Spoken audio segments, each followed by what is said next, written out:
Boelter Jones, Pro Football Hall of Famer, top 100. Tyler Lockett from the Seattle Seahawks. DK Metcalf. Hey, Burleson, you're watching NorbCam. NorbCam. You're watching NorbCam. Hey, what's up, everybody? This is NorbCam coming at you live here on our Wednesday roundtable show. I'm excited. We're back on our regular schedule. We started out on Wednesdays, kind of moved things around because of schedule conflicts, but here we are back. Got the full roundtable, so I'm excited about to have everybody on in just a moment. So Wednesday, here we go, man. It's the middle of the week, and as I said in my title here, I said the panel is going to answer some of your email questions that you sent in. We are going to do another NorbCam trivia. Back to me doing the trivia and where I belong, asking the questions, not answering them, because clearly I suck at that.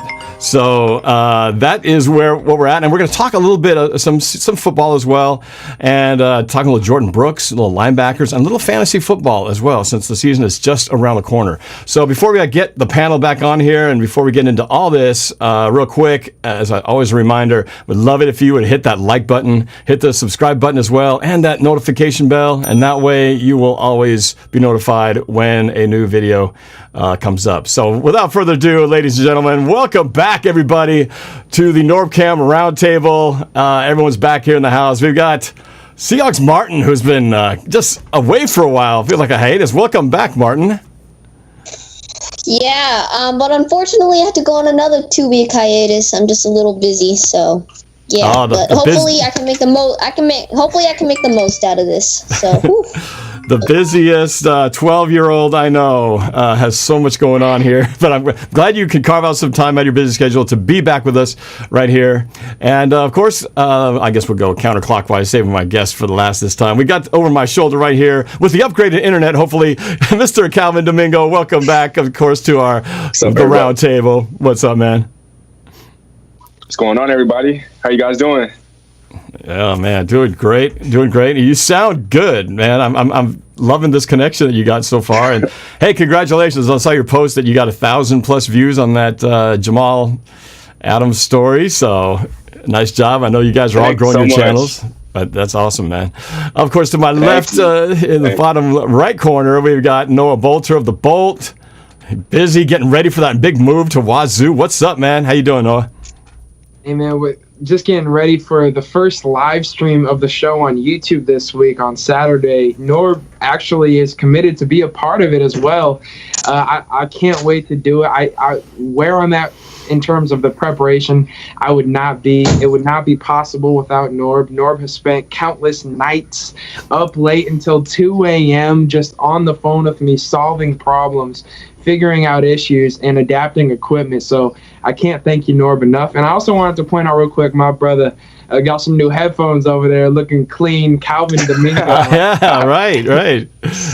Match the shirt and everything. So my team looking fresh out here. It's great to have you back, Martin. And Rishi, of course, you're the homeboy. So yeah. So last but not least, I can't forget my special guest host here, two-time winner now with a perfect score in the last trivia contest on Sports Nerd, the Kansas City Chiefs guest trivia contest that we did last week. Rishi got a perfect score. I don't know how he pulled that off because I only got like 4 or something. He got perfect 13 out of 13. Rishi, welcome back to the show. This is your second appearance, man. So congratulations, and glad to have you on the panel. Oh, it feels good. What was your secret? What was your secret? I mean, you beat my trivia. And you beat a Kansas City Chiefs Sports Nerds trivia. How did you do it, man? It's just all in your head, or you like fast Google fingers? What's up? So for the first couple questions, I just asked myself, like, what would Norb do if it was his trivia? Like, knowing what's been happening in the past couple trivias, like, you usually choose like the least known option and have that as the answer. Like the first question, Chuck Calloway was probably the least known option under the other 4 given in that question. So I chose him, and I just applied that logic for most of the questions. I told you guys I did all points, and I just started using logic from there. And one of the questions, I think it was like Sports Nerd said I was on trivia number 12. That question, that was really easy for me because I was actually on trivia number 12. I won trivia number 11, and I was on the show on trivia number 12. So that was really easy for me. I just clicked false as soon as I saw it. And those are like the 2 main strategies I applied. And that's somehow I just got a perfect score. I have a lot of people on here, usually bitter people who are sucking at trivia as bad as I am. They say, this is rigged, cheating, they're cheating, la, la, la, la, la, la. I know. You know, yes. and they accuse Martin of cheating. They accuse Rishi of cheating. Cal. The only person they don't accuse of cheating is usually Cal. No. He's usually, because he's usually like me, not at the bottom. I'm just kidding. I'm just kidding. Nobody's accusing me of cheating because clearly it ain't working so well. But for everybody, we are going to do the trivia at the end of the show. Brand new one put together by myself. I'm excited to share it with you guys. And if you do want to play, you just got to jump on that Kahoot app or Kahoot.com. Get that ready. And when we start the trivia, I'll tell you the PIN number so you can log on and be part of the game. And if you win, can somehow beat. Well, Reese's not playing in this one because he's on the panel. But if you can somehow get to the top position in the podium and win it, you'll be right up in here co-hosting the show. So it's going to be a lot of fun. So let's get into the little Seahawks conversation. The topic I wanted to get into with you guys was Jordan Brooks, our first-round pick that we have been very... I think when he first got drafted, I think a lot of us were kind of surprised. I think we were all thinking, come on, defensive end, cornerback, something. And then when we picked linebacker, I think all of us were like, what? Are you kidding me? But the more I've looked at this and seen his highlights and now hearing Coach Pete Carroll talking about his role, it starts to think this isn't just a guy that they're thinking maybe down the line to replace an aging veteran down the line. We're talking maybe an immediate impact now that might change the dynamics of things, indicating that he might be the weak side starting linebacker, or at least heavily competing, which has been KJ's role for this past almost, coming up on a decade here with being on the team. So it raises some questions as to what's going to happen there in terms of the competition and where the positions will lay out. I want to get your guys' thoughts on just Jordan Brooks in general. What do you think of him as a player, and what do you think this means in terms of the linebacking crew? Do you think it's going to be different? Do you think KJ might move? Do you think it's going to be, something we haven't seen before? Just want to get your guys' general thoughts. And I'm going to start with Rishi since he's the guest. Rishi, go ahead and give me your thoughts on Jordan Brooks and his role with the Seahawks coming up this year. So when we were in the draft, obviously, the first round, I thought Patrick Queen was available. And I thought we were going to take him because he probably would have been the best guy available. But we took Jordan Brooks instead. And at first I was like, we should have taken Patrick Queen. This is not a great pick. This is probably a reach. And after seeing like some of his highlights, I think this is a pretty average pick because I think so. Obviously, we don't have Michael Kendricks. We let him go. He's on the Browns now. And I think how this is going to work is Bobby Wagner, he's still going to play middle linebacker. Now that Luke Kuechly is retired, Bobby Wagner is probably the best middle linebacker in the NFL as of now. I think KJ Wright will still play right outside, and then Jordan Brooks will be left outside. And I think he'll do a pretty good job in his rookie year. I think he's going to get a couple tackles every game and play a pretty big role for the Seahawks. And hopefully he can try to get to the quarterback whenever he can. And hopefully make some big plays while he's with us. So you see him. So you see the starting three in that 4-3 defense. That it'll be Wagner, KJ, and Jordan Brooks starting. No doubt in your mind about that. All right. Well, let's see, Martin. Let's get what your thoughts on this. You've been gone a long time. Hopefully, you haven't been completely checked out on all things Seahawks. I'm sure you've been following things along. What's your thoughts on Jordan Brooks and his role with the Seahawks moving forward? First of all, my family will be jealous about that Chihuahua Noah because they really want a dog. Next, yeah. Oh, wait! Before you answer that, so we got to show the dog. We got to get a close up here. So Noah, introduce your dog real quick. I saw him sneak into the room. That was hilarious. Who's the little guy? Chachi. His name's Chachi. Unfortunately, I don't think I'm gonna be able to bring him to college. So I've been trying to spend as much time with him over the last couple weeks as possible, because he doesn't know that I'm going to college. Poor guy. But I bring him to every single workout. Calvin can attest. He's a great hype man. And then clearly he supports the YouTube channel because he just barged in the middle of the stream. So he's a great guy. That's awesome, man. You got to do some more videos with Chachi, man. You got to feature him. Well, now you're not going to be able to because you're going off to college, so you won't be able to. But it's too bad. He's a cute little guy. That's awesome. He's going to be here. He's going to be your good luck charm for the rest of the trivia today. That's the goal, right? We'll test him out today, see if he's really good luck. All right, let's find out. Let's go back to Martin. I didn't want to. Sorry about interrupting you there. I had to make some time for Chachi. It's fine. So Martin, yeah, give me your take. Let's take two on that one. Jordan Brooks, Seahawks, 2020. Yeah. So, like a lot of other people, the first time I heard Jordan Brooks today, I'm just like, who is this guy? You had Yetter Grossmatos right there on the board. We could have taken him. He was a prospect that everybody was saying the Seahawks would probably take. And then, like Rishi said, Patrick Queen was also on there. Jordan Brooks was ranked at like a second, I'm pretty sure he was like a second, third round prospect. But, yeah, I was like kind of shocked that we decided to take a linebacker instead of a defensive end, which was a need that we really needed. But then once I processed it through, my dad and I were talking about it in the night during the draft after we drafted him.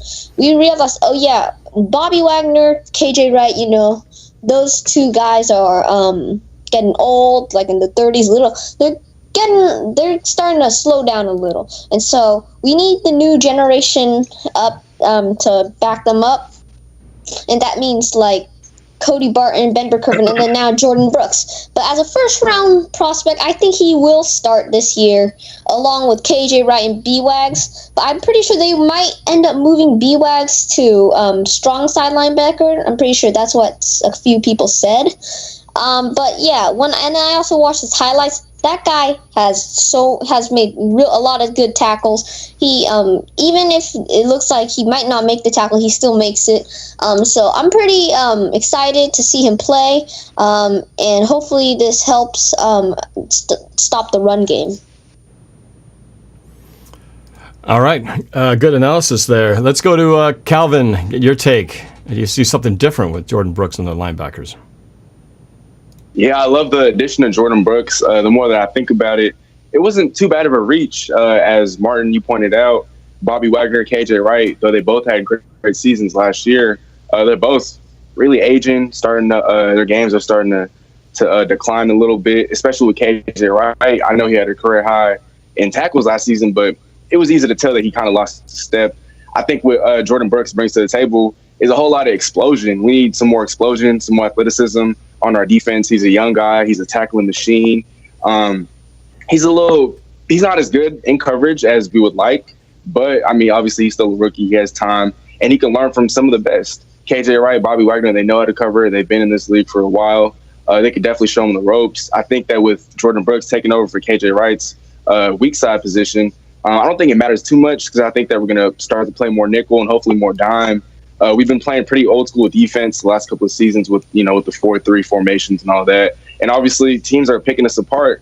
And I think that next season that slowly begins to change and we start to adapt more of a new school type mentality on defense, especially. But I love the addition of Jordan Brooks. I think that he brings much needed pop and athleticism to our defense. He'll definitely help to stop the bleeding, because we allowed a whole bunch of rushing yards last season. We're near the bottom of the league in terms of how much we allowed in yards per carry. So I think he definitely helps in that regard. And he'll be able to step in for Bobby Wagner and KJ Wright whenever the time is up. Yeah, very good point there. I got a super chat from Blake Morissette. Blake, thank you so much. You've been busy doing a lot of super chats lately, so I appreciate the support. He says, is it true the NFL season is getting canceled?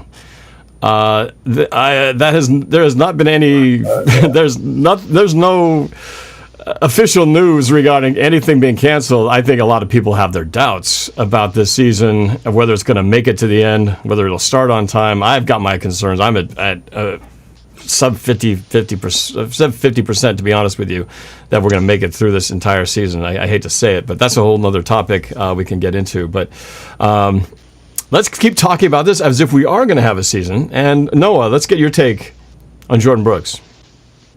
I'm not going to sit here and say that Jordan Brooks was a great pick, because I still don't believe that he was.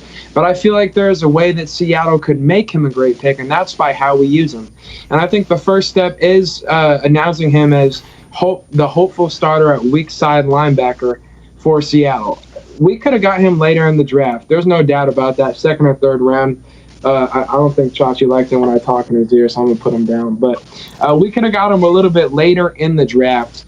But the fact of the matter is that he's on the roster. What are some of his strengths? Well, first of all, he has phenomenal instincts. He's great at sniffing out the run. He stays very disciplined and he doesn't get beat down the field. It's a very secure tackler. Those same characteristics are exactly what we want from our weak side linebacker in our 4-3 defense. Sometimes that linebacker is going to have the edge. Some of the problems that I noticed from KJ Wright last year, I do believe as well, I think he was a top 5 leader in terms of tackles from last season. I know he was top 10, but that's not necessarily a sign that his game is at the best stage of his career, because everyone that watched it and that have watched KJ Wright for a while know that that's not true. He was missing a lot of tackles that he typically makes, and it seemed like his game just took a step back based on his physical abilities. And so by putting Jordan Brooks on the weak side, we're putting KJ Wright where he has more support around him. His speed isn't going to be as much of a factor.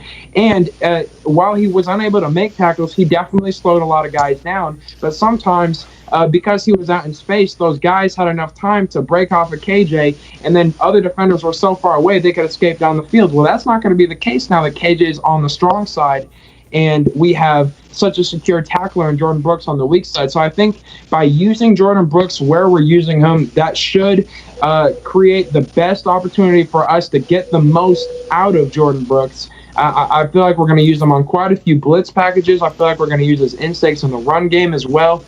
And I think we're doing the right thing with Jordan Brooks, and because of that, it could become a great pick if things work out, especially for a team that has struggled with first-round picks in the past in Seattle.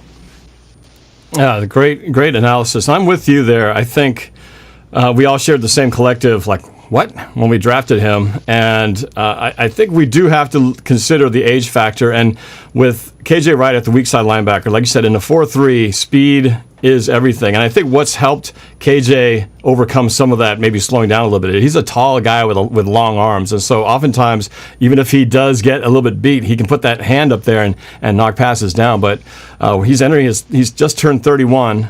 He had shoulder surgery in the offseason. So there's a little concern about how solid is he going to be going into this season. So with the fact that Pete Carroll did say that they were going to try Jordan Brooks at weak side linebacker, that immediately says they're putting him on the fast track to the position that KJ has owned this whole time.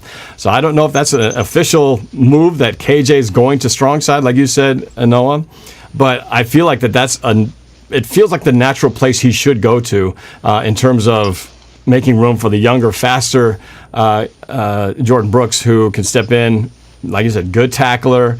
I think physically he's just going to have an edge on KJ, if not maybe a little bit smaller in size. He's actually very similar to Bobby Wagner, almost the same exact height and weight. And so he's a lot like Bobby, but Bobby's not going anywhere soon. He's still locked up on a contract for another couple of years.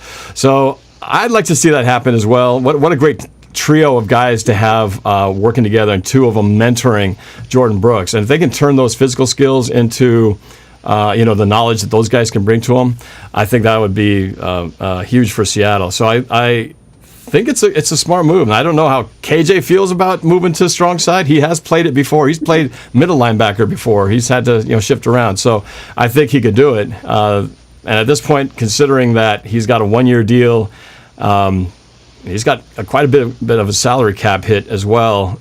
And there's even some speculating that maybe he won't even be on the roster, that they could replace him and save that cap money. I hope they keep him, at least let him play out this year, and then this may be the final swan song season for KJ Wright. We'll say, hey, nice picture. Whoa, let's pull that up again. Hold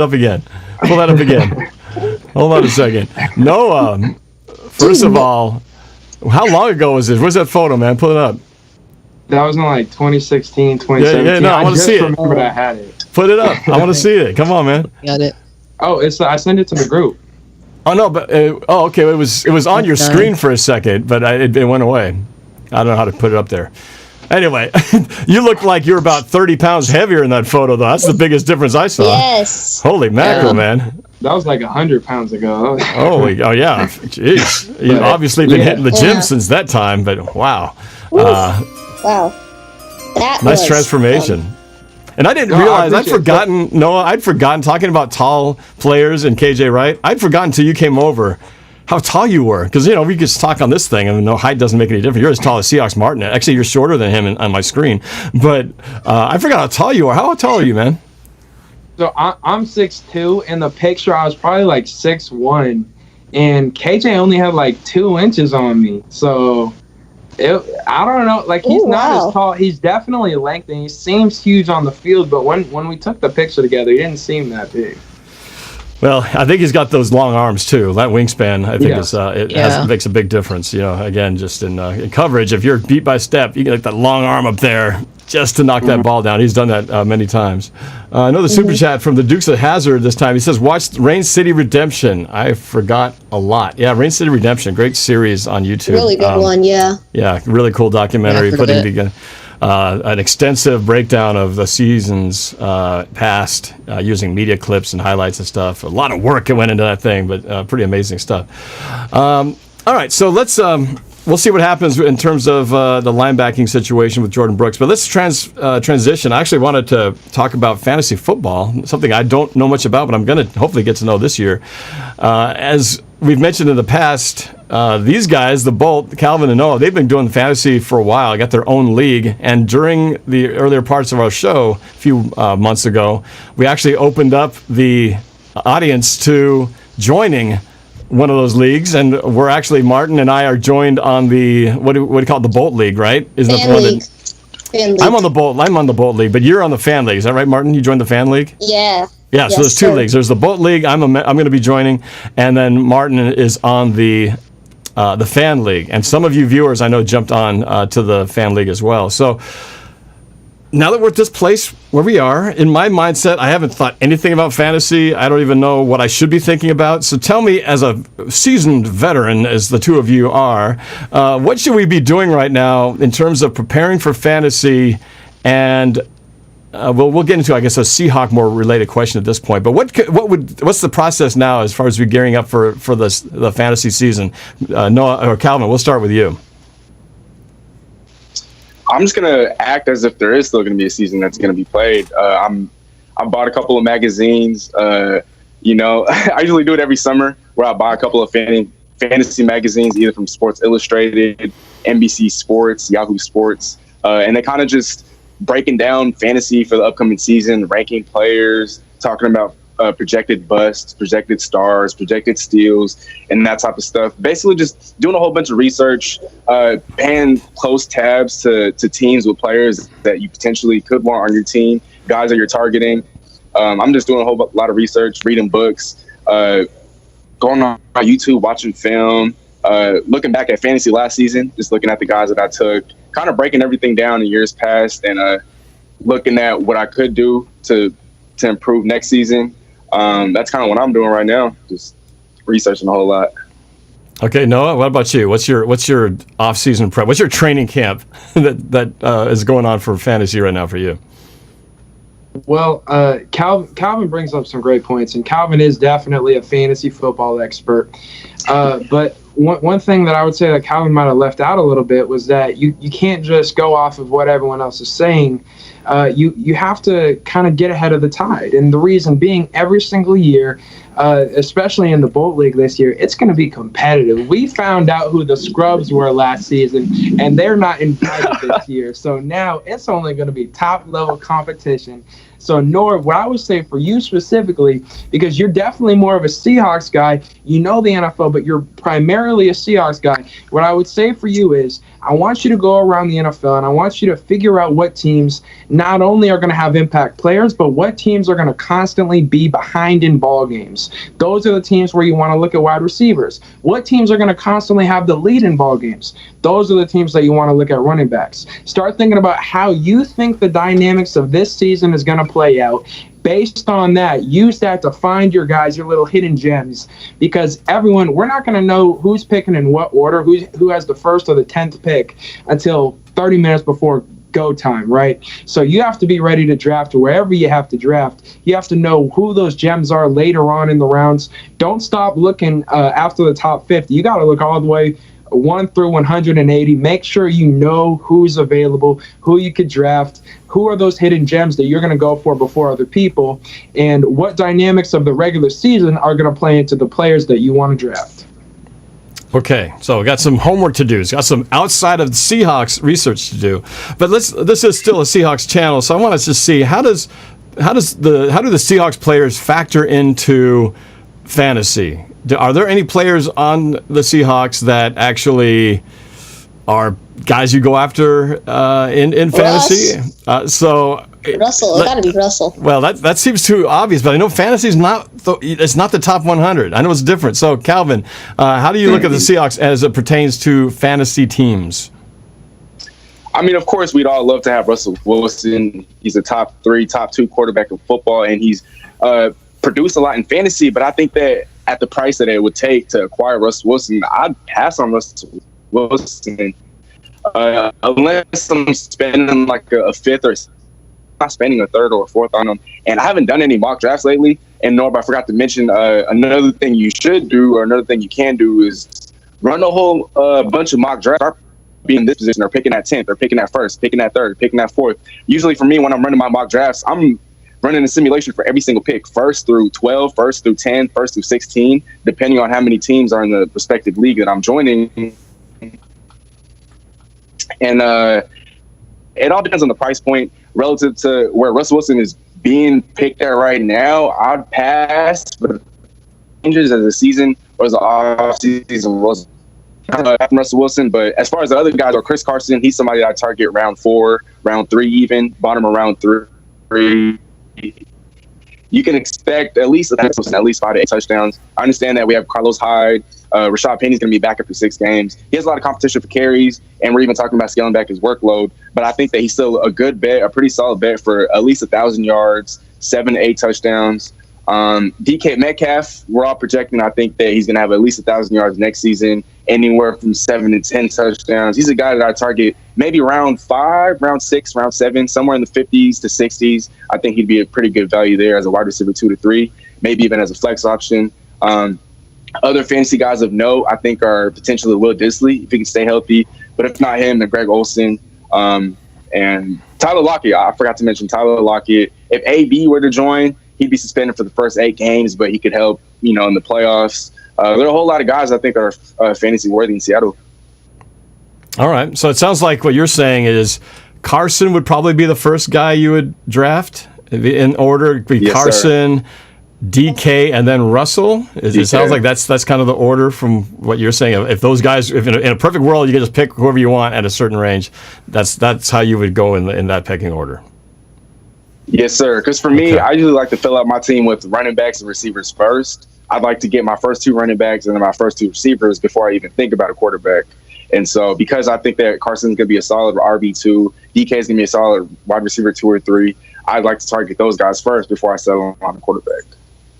All right, let's get Noah. I want to see if you have a similar feel or do you have a completely different philosophy on this. It'll be interesting to find out the differences. Noah, Seahawks, fantasy, go. Well, I have a lot of different philosophies than Calvin, and that was established last season. I was the guy, like he said, he goes 2 running backs, 2 wide receivers before even touching a quarterback. I took Patrick Mahomes in like the 3rd round, and I took a tight end in the 2nd round. So I was constantly taking guys a little bit unconventional, but it seemed to work out for me. So one thing that I would say is you try and get the most value out of your picks. And the way you do that, just like in life, if you're not improving, you're taking a step back. Well, it's the same thing in fantasy. If you're not getting better in fantasy, you're taking a step back. So you got to look at, and let's talk about Seattle now. Let's talk about the guys in Seattle that we think are going to improve based on what they did last year versus who we think is going to drop back based off what they did last year. I had Chris Carson last year in my league and in Calvin's league. This year, I'm not looking to draft Chris Carson. I'm letting him fall back a little bit. I think the addition of a Carlos Hyde in our backfield is going to change things up a little bit. I'm not in love with the fact that he's going into a contract year, and I don't know if we keep him after this season. Because of that, I think we start to wean away from him. I could also see us wanting to wean more towards Russell Wilson as Pete Carroll, as we've talked about, Pete Carroll trying to protect his job a little bit. So I could see Russell Wilson getting a little bit more action this year and a little bit less with the run attack, and because our offensive line, in my opinion, is in shambles still. I'm concerned about this offensive line because of that. Chris Carson's not a guy that I'm too high on, but he'd still be the first person that I would pick on Seattle, but it's very close. And the first player that I would target on my boards that I would want to go after because he's going to have a better year than he had last year, that's DK Metcalf. DK Metcalf, in my opinion, I agree with Calvin. He is going to have at least 1,000 yards this year. I think he's up towards 1,200 yards this year. I think he's one of those guys that wherever you pick him, he's going to have greater value than where he's picked. And what I mean by that is where he's landing on everyone's board right now is not where he's going to be at the end of the year. It's going to be a lot higher than that. So DK Metcalf is the first Seahawk that I think is going to be a great value pick, whereas Chris Carson, I feel like people are going to pick him before I'd be willing to take him. Because of that, DK is the best value. Chris Carson's the first off the board. Later on, you can find Russell Wilson. I wouldn't go out and draft Russell Wilson early, especially some of my Seahawks fans got to be wary of. The reason being is our system. And while I do think it's likely Pete Carroll might air it out a little bit more this year, I don't necessarily trust in that 100%. Russell Wilson isn't a difference maker at the quarterback position in terms of fantasy points because we don't air it out as much, and he's not throwing the most touchdowns in the NFL. If it was a Patrick Mahomes or a Lamar Jackson, yeah, go after them early. Their systems are based around their skill sets. Russell Wilson's is about the rushing attack. Because of that, I wouldn't go up and draft Russell Wilson early. If he's still there in like round 4 or 5, I'll take him, but I'm not going after him in the first 3. All right. Super chat from Anthony D. Good old Anthony. What's up, man? He says, what did he say? He sent me 2 emails. Check them out. Go Hawks. And so I'm looking at the email. He says, hey, Norb, Anthony D., if you decided not to have me on your music video with my vocals, fingers crossed, LOL, how about we do a Skype call with each other and chat with each other on my birthday, September 7th? Okay, if I don't have to work that day. All right, well, certainly we can do a little chat on your birthday. You're like 12 days right before my birthday, so I think we're both Virgos. Wonder what that means. Virgos. Interesting. So, all right, before we go to our next topic, before we get to the trivia today, I got to ask, because we're getting all this good sound advice from you guys, who finished better last year in your guys' league? You know the answer to that. I have to ask. I have to ask because a lot of people haven't seen the show, and they may not have heard our discussion like 2 months ago. So for the people who haven't watched this yet, I'm just kind of asking again for those of you who already know, but to kind of explain how did the season work out last year in terms of the results between the two of you guys. I got to give a lot of respect to Calvin. He put forth a really good team. He had a great run towards the end of the season. Had injuries not come into play, there's a really good chance he beats me in our playoff matchup. But at the end of the day, I got it done. And had I not made a bad coaching decision in my divisional round, I would be the league champion. As the last week, I scored the most points in the league. But that week, I sat Julio Jones. He had 30 points. Yeah, it was the week against the Niners. I was like, dude, it's the Niners. They're so good on defense. But then he goes off as the game winner, and I end up losing that round. But between me and Calvin, I beat him in the playoffs, and in his league, too, I knocked him out as well. Calvin, do you have anything else to say in your defense? Look, I think last year I had a bad year all around. I was in about 4 or 5 leagues, but it was because I targeted the same players. Another piece of advice I can give you is that if you're going to be in multiple leagues, don't target the same players in every league. I'll try to mix it up a little bit. Have this guy in that league. Don't have this guy in that league. Have this guy in that league, and so on. I targeted Odell last year in the majority of my leagues, and obviously we all know how that experiment worked out in Cleveland. But to that, I got to say this. Not to flex or anything, but I do have a couple of fantasy trophies. Like you said, Norb, we've been playing for a while. I've been playing since about 2012 when I was in 7th grade. And since then, I've accumulated a couple trophies. And so, yeah. Let's hope that continues next season. All right. So it sounds like it's pretty close, but we'll see. We'll see what happens. I'm certainly most likely going to be feed for the piranhas out there when I join you guys' league. But I got to start somewhere, so at least I'll be doing it amongst friends. Okay, so a lot of people are asking when's the trivia? When's the trivia? Trivia's coming up in just a second. Again, we're joined with the weekly NorbCam panel today. Glad to have the 3 regulars on. Seahawks Martin, Calvin, Domingo, and Noah Boelter, of course, and our special guest Rishi. Hoscote, who kicked butt on the last trivia. So before we get to that, I just thought I opened up, as I said in the message, we're going to answer just a few short emails from some of the questions that were sent in. I wanted to just kind of make them kind of light and fun so that we can bang out really quickly. So I'm going to read a few of these questions, and you guys can quickly do your answers. And we'll start with Rishi and work our way counterclockwise to Noah. So I guess we're kind of doing this almost by age. So I'm going to go to Kegel's Bagels with the first email question. And let me see. There's the question. All right. So here we go. The question is, first one, he has a bunch of them. He says, hey, Norb and company, I have some rapid fire questions for you guys. A little bit odd, I know, but here we go. Pineapple on pizza. Rishi. Yes. Martin. No. Calvin. Are you kidding me? Yeah. The Islander thing, man, of course. Noah. It's possible. Possible. So you're kind of in the middle. Not your favorite It's topping like- is one of those. Like, it's not the priority, but like I'm also a bit of a health nut, and so anything that makes the pizza healthier, like I'm kind of with it. So Yeah, although Yeah. pizza's not exactly anywhere in the healthy category, so it's kind of like, right. I'm gonna order a cheeseburger, double fries, a shake, but I'm gonna get that Diet Coke just so I can be a little bit healthier. Okay, let's go to the next question on here. Regular fries or waffle fries? Rishi. I think I'm gonna go waffle fries because I just looked up what they are because I didn't know what they were earlier. But they're like They're the thicker waffles. I ones in think the they kind of taste crisscross like fries, pattern. but they're waffles. But they taste like fries, but I'm pretty sure they look like waffles. It's a different cut. I want to see what that looks like. So you've never had waffle fries?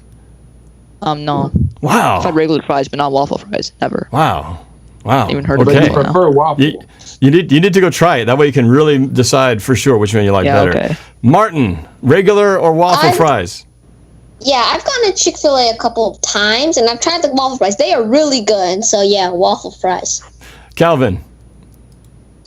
Yeah, this one's too easy. I gotta go waffle fries. They're a lot bigger. They're tastier. They're better. They're crunchier.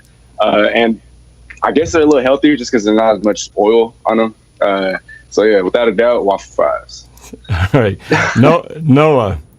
I don't know if there's a healthier option here, so you got to go with the bigger option, the waffle fries. I agree, waffle fries. There's definitely there's no healthier option. I'm going to go regular fries. I kind of like just having the individual stick.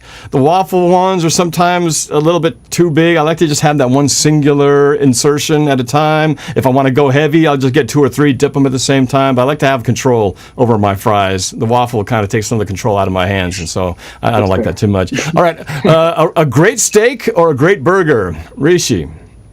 I don't eat meat, so I can't answer this question. I'm a vegetarian. Yeah, okay, easy one there. Martin. I love steak. Good steak. A great steak. I love it. I can eat it for the rest of my life. And how do you have your steak? How do you ask for it when you go to the restaurant? They say, how would you like that cooked, Monsieur Martin?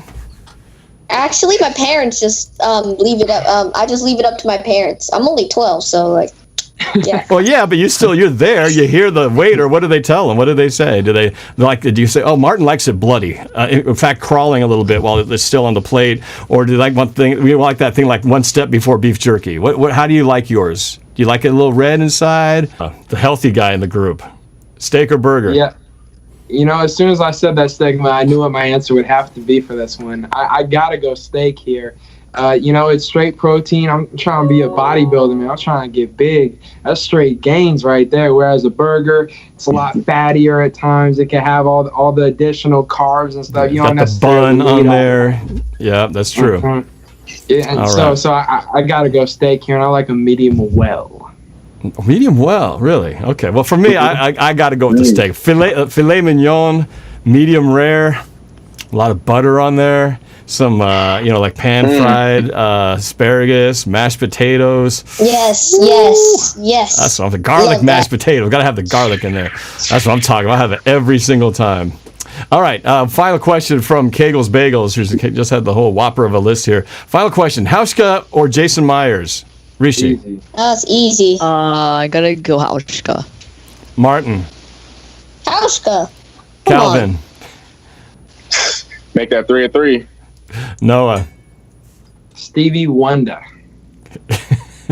What is that? You're talking about Stevie. Stevie Wonder, the Hauschka. Yeah, the biggest mistake was not signing him to save a couple $1,000,000.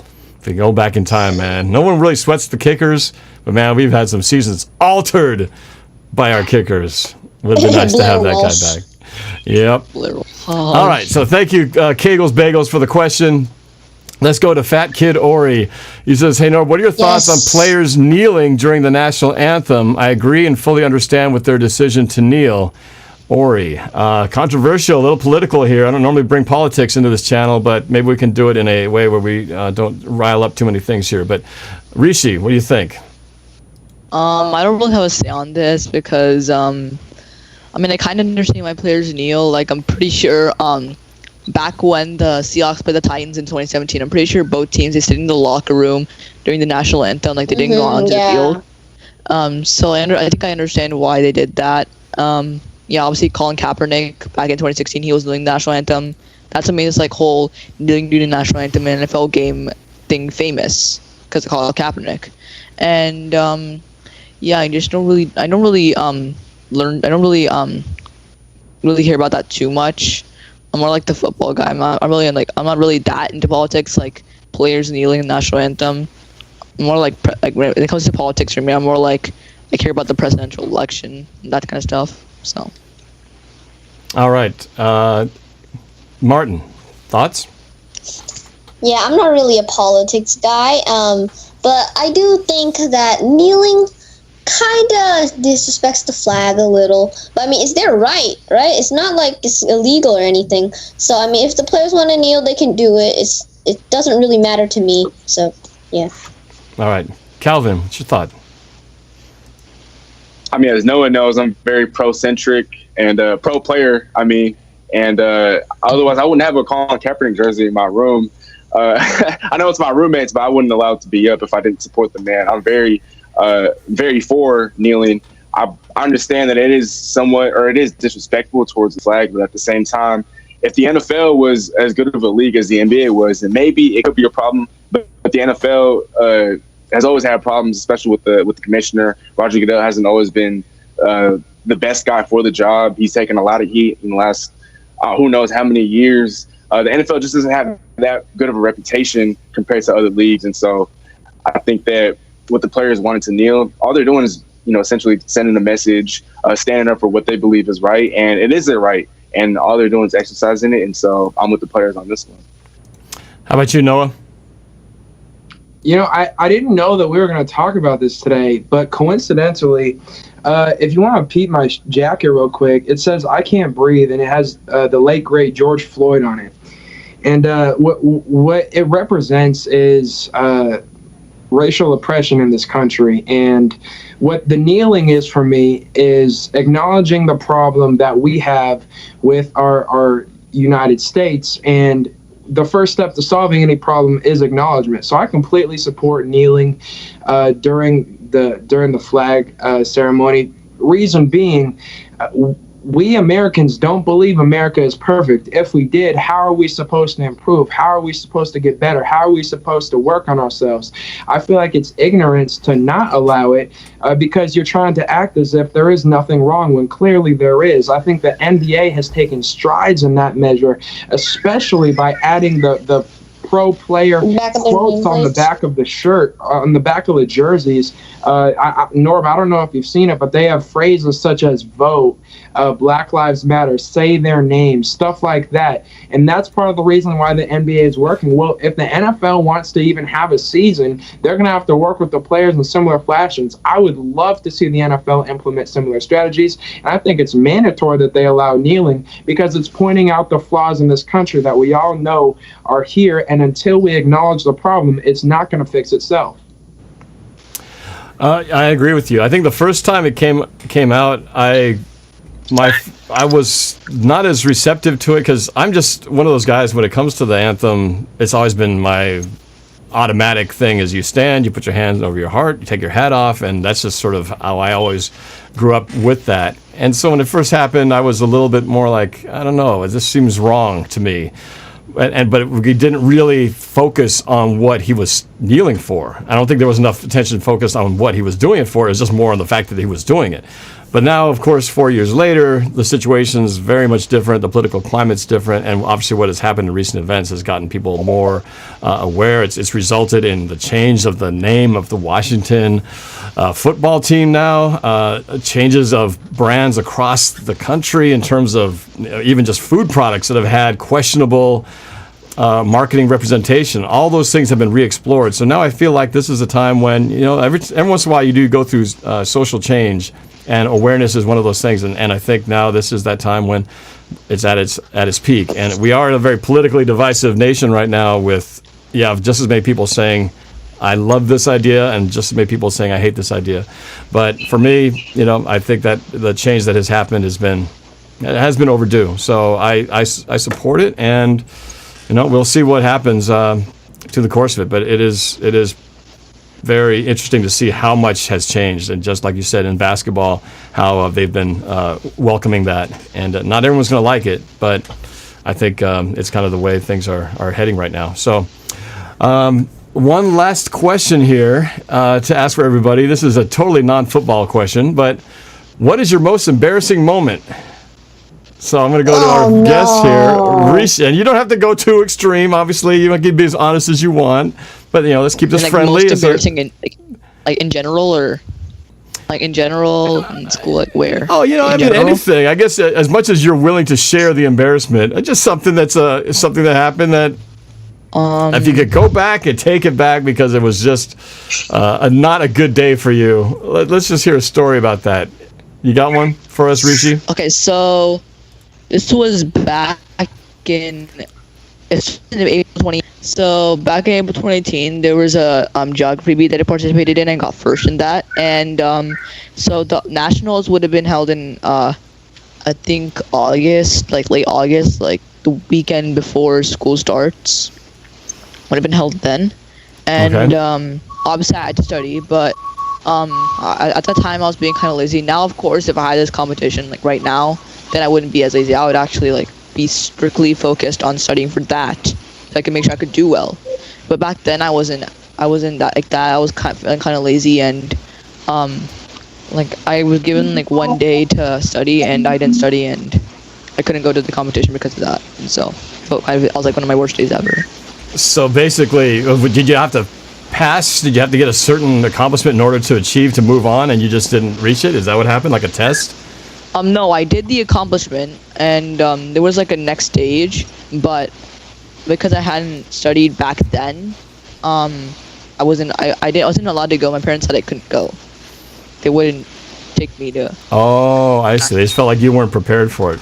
Oh, gotcha. So that, by the way, the sports nerd mentioning in the chat, this was the sports nerd's question who made the trivia from last week, by the way. So thank you for the question submission. Martin, you got one here. You're the one who groaned the loudest. So that tells me that you got something real embarrassing to talk about. So what you got? Yeah, it's gonna be very embarrassing, but I honestly don't care. I can make fun of myself. I'm fine with that. This happened when I was 6 or 7 years old. We were at the mall and we were just walking around, and then I really had to go number one. Okay, so I think you know where this is going. And so, I don't know. We just walking around. So my aunt went somewhere else. I don't know where, but our cousin, she's pretty old enough to take care of us. But then I told her that I had to go number one. And so she's like, okay, just hold it until she comes back, until your aunt comes back. And I'm just like, we were right there at the Xbox station. And then I just couldn't hold it. And she was running towards me. Then at that point, I just couldn't hold it. And so, yeah, this part is really embarrassing. But yeah, I peed on the floor of the mall. Well, that's not the funny part. Some people actually stepped on it.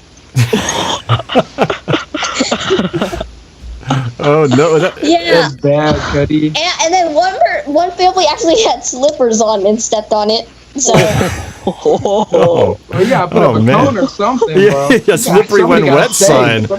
Oh my goodness! Now, how long ago was this? You're 12. You're 12. How long ago was this? I was like six or seven. 6 or 7. So you couldn't hold it, and you peed in the mall, and people were sliding away on it. Man, that's rough. At least it was number one. Yeah. Number one is better than number two, though, no matter any situation. Yeah. So, Yeah. all right. All right, Calvin, can you top that story? What do you got? I think I can.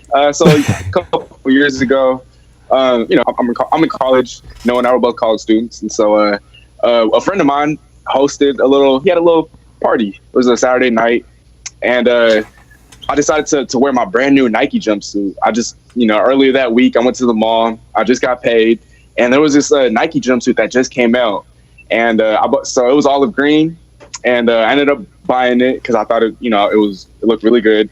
And so I wore it. I decided to wear it this Saturday night. And let's just say I had a little too much to drink. And the next day, I just woke up in one of my roommates' cars. It was like 9 o'clock in the morning. I was just in the back seat, just laying down. And then he showed me a whole bunch of videos from the night before. And basically it was just me throwing up all over myself, all over my brand new Nike jumpsuit. I had a brand new hat. Everything was brand new. I decided to go out and kind of just put everything together. And pretty much I threw up all over a whole bunch of brand new clothes, brand new shoes. Oh man, that's bad. That's tough. And the videos were rough. I had videos of me being carried. I had videos of me in the bathtub just thrown up. It was real bad. It was real bad. I guess for a little bit I was sleeping in the bathroom. That's probably one of the biggest losses I've ever taken, but that's probably up there for one of my most embarrassing moments. Oh man! And these videos, no one else has ever seen them. It's just in your private collection. Oh yeah. I told everybody that this cannot be posted anywhere, and it has to stay in a vault somewhere, and it's never to be brought up again. And since then, I haven't. It's been a while, but since then, I haven't really watched the videos. It's kind of just been tucked away. Now, Calvin, how many subscribers do you have on your channel? Almost 1K. Almost 1,000, right? Right now, 653 right now. Okay, all right, you're closer. So, dude, you post those videos and a special behind the scenes, Calvin, Domingo, and I guarantee you will hit 2K in like a matter of like days. So just consider that. If you want to get subscribers, let's hear it in the chat. Anyone who wants to see those drunk videos of Calvin in his green outfit, put it in the chat, and let's see if we can get people to convince him to do so. In the meantime, let's get Noah in here. And I think I started a whole political thing now in the chat. Everyone's like, stop talking politics, blah blah blah. So yeah, I opened the can of worms up. Let's just close it. Let's go back to football and embarrassing moments. Noah, what's yours?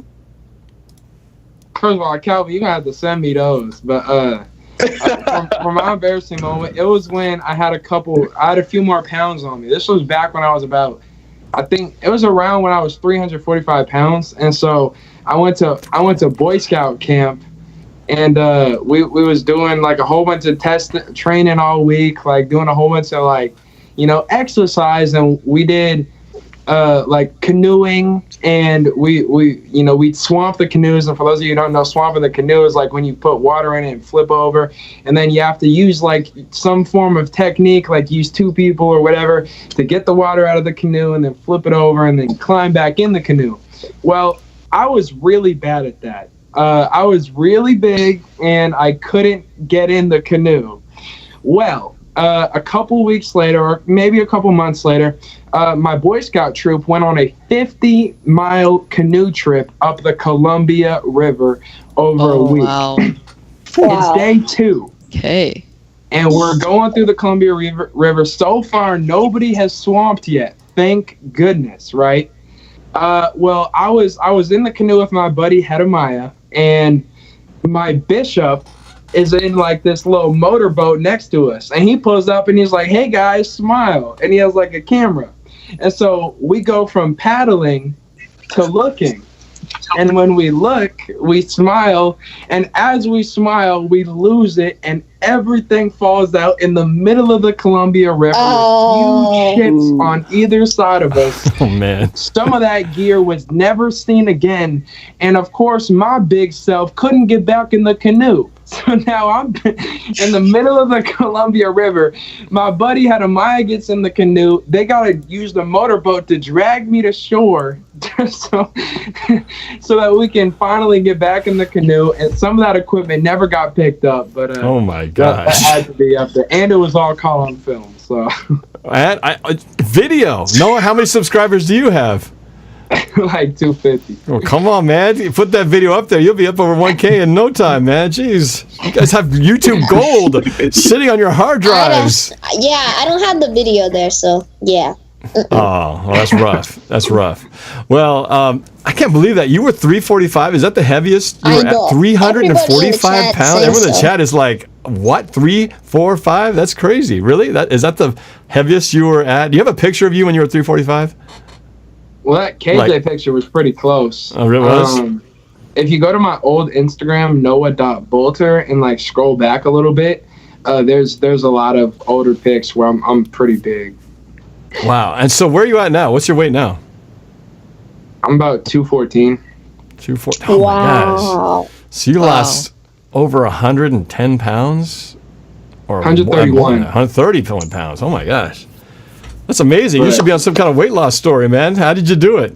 How'd you lose that weight? Workout. I still got a long way to go, man. You can ask Calvin, man. I got goals. I'm trying to be a bodybuilder. This is nothing yet. So it's been a long process. I couldn't have done, if I'm allowed to shout out my trainer, I couldn't have done any of it without him. His name is Jared Rose, and it's been about a year now where I've gone in 5 days a week working out for an entire year, and I've been blessed with extremely good health.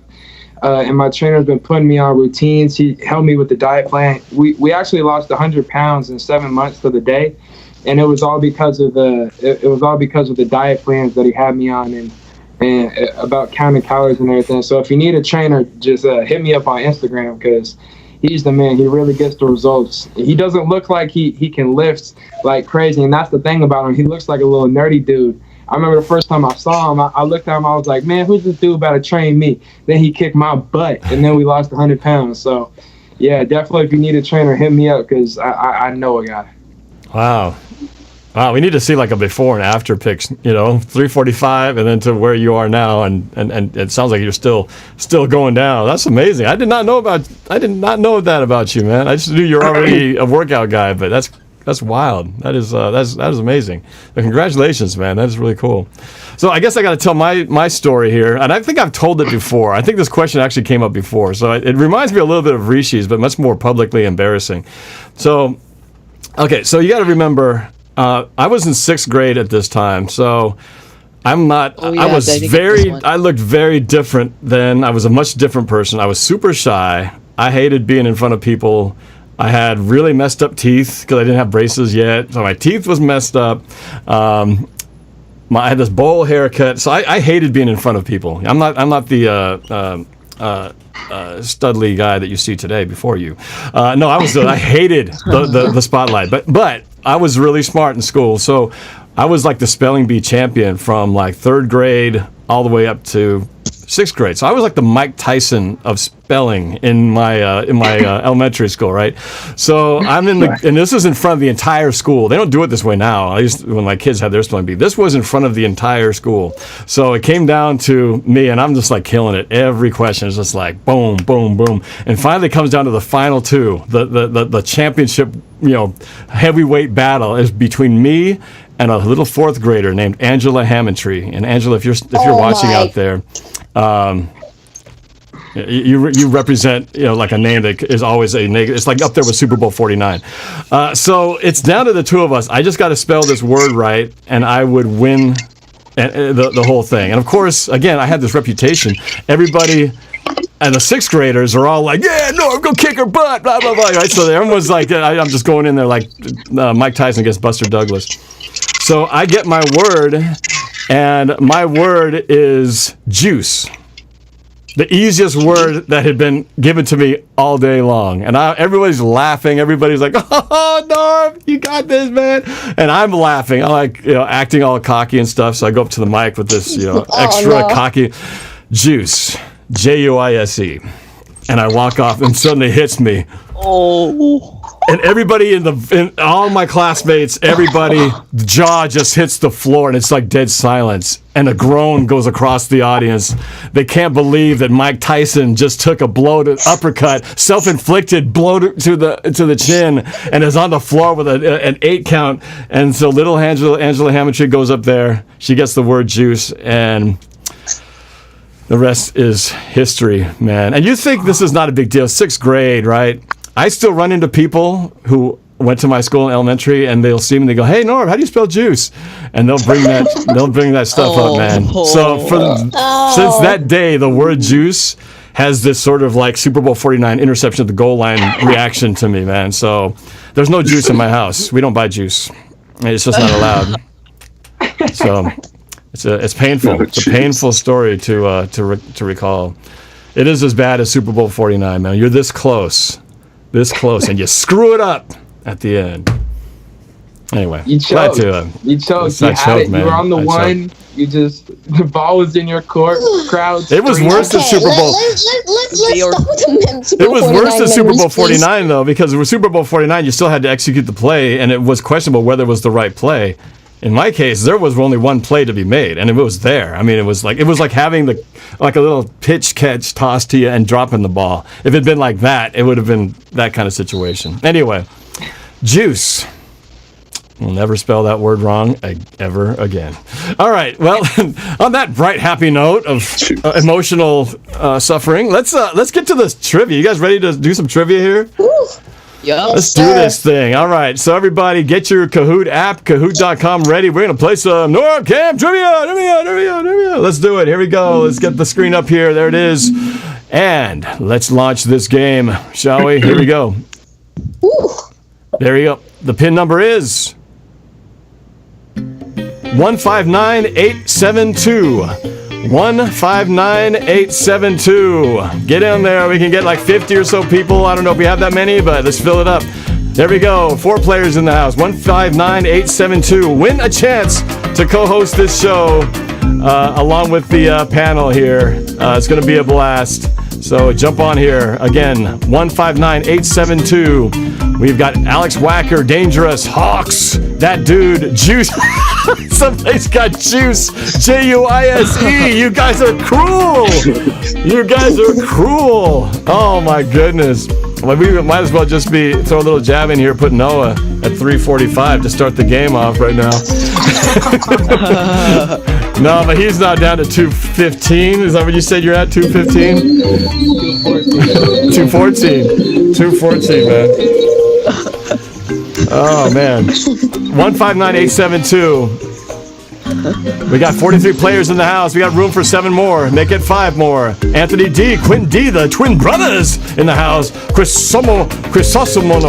You got to work on your spelling there, pal, just like me. Crisosomono. Norb Subtomai. 49ers Martin. 345 is in there. Nick LaBow, I love this, man. We got to do embarrassing stories before every Kahoot or something, because then there'll always be some new nicknames in there. You guys are creative. I got to admit, man, you guys are really creative. Booger in the house. We got 50 players. We'll give 15 more seconds to get the rest of you guys in there. Seahawk Praiser.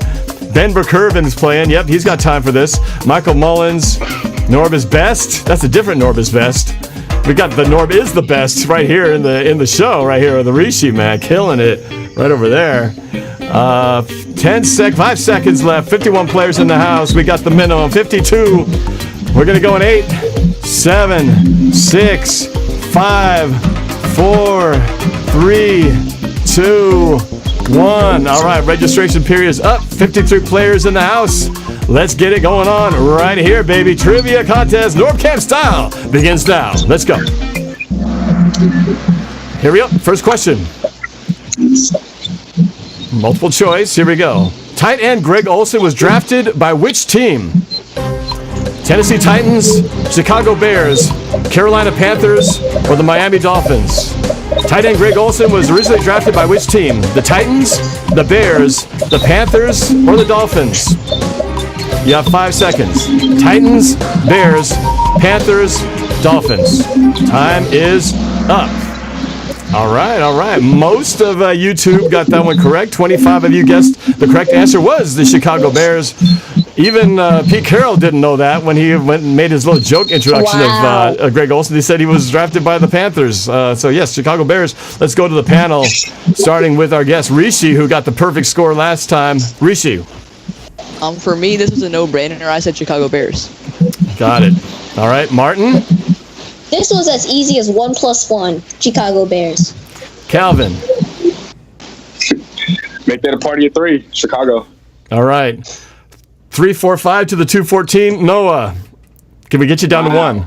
Can we get you to 1? I know it was Chicago. All right, very good. All right, perfect score so far. Let's see how the YouTube scoreboard stands after question number 1. 3-4-5 at the top. No surprise there. Ravens LJ at second. NorbFam, thank you very much. Working on that name of the fans there, and that might be it. NorbFam at third. Merked Seacrip at fourth. And Stiglitz. So there's a bunch of new names here. Stiglitz at fifth.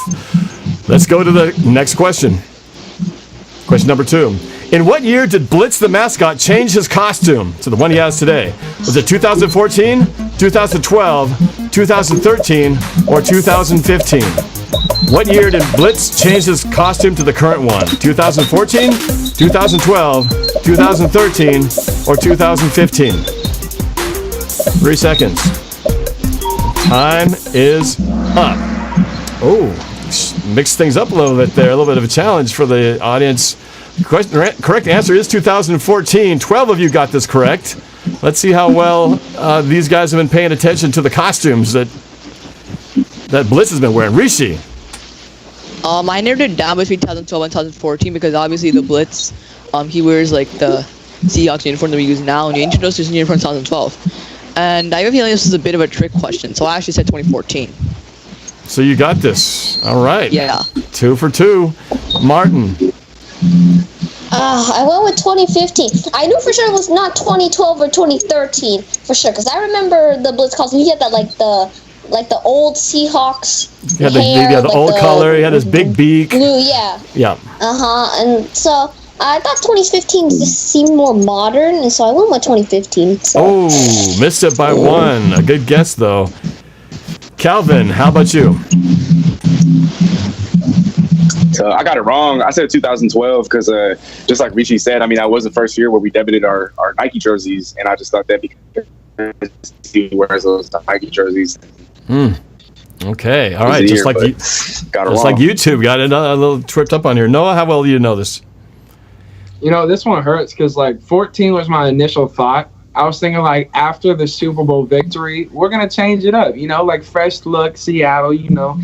But then I fell for the same trap Calvin did, like, when the jerseys changed. And I was like, you know, that's, like, a little bit more tangible evidence as to why they might have switched. So I said 2012. Wow, surprise. Okay. A little joke, inside story about the mascot. So around the time that they switched it in that 2014 season, that's when I started doing all my Rivals videos and stuff like that. And so they changed the costume, and I think they were getting a lot of heat. There were a lot of people who didn't like the change. And most of the time, people don't like change. And I myself, too, was kind of like, he kind of looks like a little stuffed doll now. He doesn't, to me, he didn't look as fierce as the previous one. I've grown to like it now. But they actually brought me in because they wanted to talk about me potentially making a video to help lighten up the reception to the Blitz new mascot look. And I don't think they liked my idea too much. I wanted to do one of the concepts I'd done for Rivals where you had the two, I had Chrysostomo and NorbCam on a bench talking to each other. So I was going to have Chrysostomo and Blitz sitting on a bench together, and they're having a little trash talking. Of course, Blitz doesn't talk, so he's just like gestures and things like that. But the catch was at the very end, Blitz flies off, and then for the Chrysostomo looks up at him, and a big turd lands on his head, and he's just dunked in this white bird poop. That was going to be I think I remember that was my concept, and I guess for some reason they didn't go for that. I thought it was brilliant, but I guess they didn't like the idea of Blitz taking a dump on a Chrysostomo 49er fan. So unfortunately that didn't happen. So, oh well, swing and a miss. Let's go to the scoreboard and see what happens here. Oh, massive changes all around. Mystics moves to the first place spot. Sky High Aviation, a familiar name, is to number 2. Kahoot number 1 in third. Dangerous in number 4. And Booger gets picked and makes it to the number 5 spot. Let's go to the next question. I got to check here. One of you guys has a really loud background noise. I'm not sure. It's like a swishing sound. It sounds like... Not mine. Curious if we know which one that is. Oh, it's Cal's. So, Cal, would you mind muting your mic, and then when you talk, just bring it up. All right, don't forget to mute it, to unmute yourself. All right, let's go to the next question. Here we go. Question number 3. How many times has Josh Gordon been suspended? Is it 4, 5, 6, or 7? How many times has Josh Gordon been suspended? 4, 5, 6, or 7? Simple question. How many times has Josh Gordon been suspended? 4, 5, 6, or 7? Time is up. YouTube by a hair got this correct. It is 5 times. 5 times that Josh Gordon has been suspended. Let's see how well the panel did on this one. Rishi. So I think I remember reading an article after he got suspended. I think it was after that Carolina game. Mm-hmm. I think he got suspended after that. A couple days after that, so I think I remember reading an article and it said this was the 5th time he got suspended by the NFL, so I said 5. Dang, Rishi, 3 for 3, killing it. Martin got his head thrown back. That's not a good sign.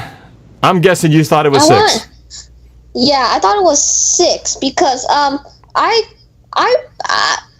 thought that 5 was before he got suspended, so I went with 6. Oh man, I'm missing everything by a hair right now.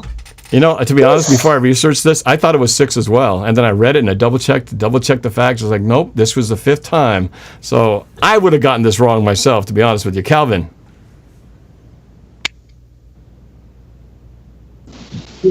My bad. I got it wrong. I said 6. I thought 4 was a little too low, 7 a little too high, 5. I just wasn't feeling it, and so I just get 6. A common wrong answer, but Noah. You know, when I thought this was a toss-up, so when in doubt, choose C. But then I'm like, last time the answer would have been C in terms of because it was 12, 13, 14, 15. So I'm like, Norb's probably on top of that. So I'm going to change it up. And so I said 7 and got it right. I thought you were going to get this right. Oh, my gosh. I was on to you. I just went the wrong way. Look, man, this isn't Sports Nerd here. You're not going to be able to break me down so easily. You're not going to be able to look in my face and get the answer. You can try, but it's not going to work. Okay. Challenge accepted. All right. Let's go to the scoreboard and see where we are here. Whoa, Dangerous gets to number 1 here. Nick LaBow to the 2nd spot. Kahoot number 1 to 3rd. Schmilligard. Always got to make an appearance. I love to say that name. In 4th place. Stiglitz hanging in there in 5th. 29 places moving up is Mateo Estrada, the highest climber, trying to get on the podium. Next question. Question number 4. Jamal Adams got his first interception against which team? The Detroit Lions, the New England Patriots, the Cleveland Browns, or the Miami Dolphins? Jamal Adams got his first interception against which team? The Lions, Patriots, Browns, or Dolphins?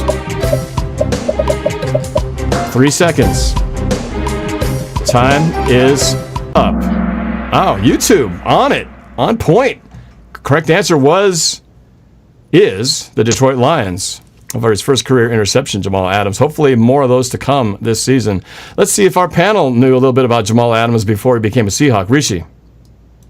I think I just eliminated the Patriots automatically because they're a division rival and they're probably not going to have... that probably wouldn't be the team that Jamal Adams gets his first interception against. It's a high between the Lions, Dolphins, and whatever the other team was. The Browns. I forgot what it was, but I'm pretty sure it was like he's only played I'm pretty sure he didn't get any interceptions 2017 his rookie year. 2018 I think was when he had a couple, and I'm pretty sure it would have been early in the season. I do remember the Jets played the Lions early on the season, so I did say Detroit Lions. Damn, dude, this guy's breaking it down like a surgeon. Gosh. Even when he doesn't know the answer, just using that logic to break it down.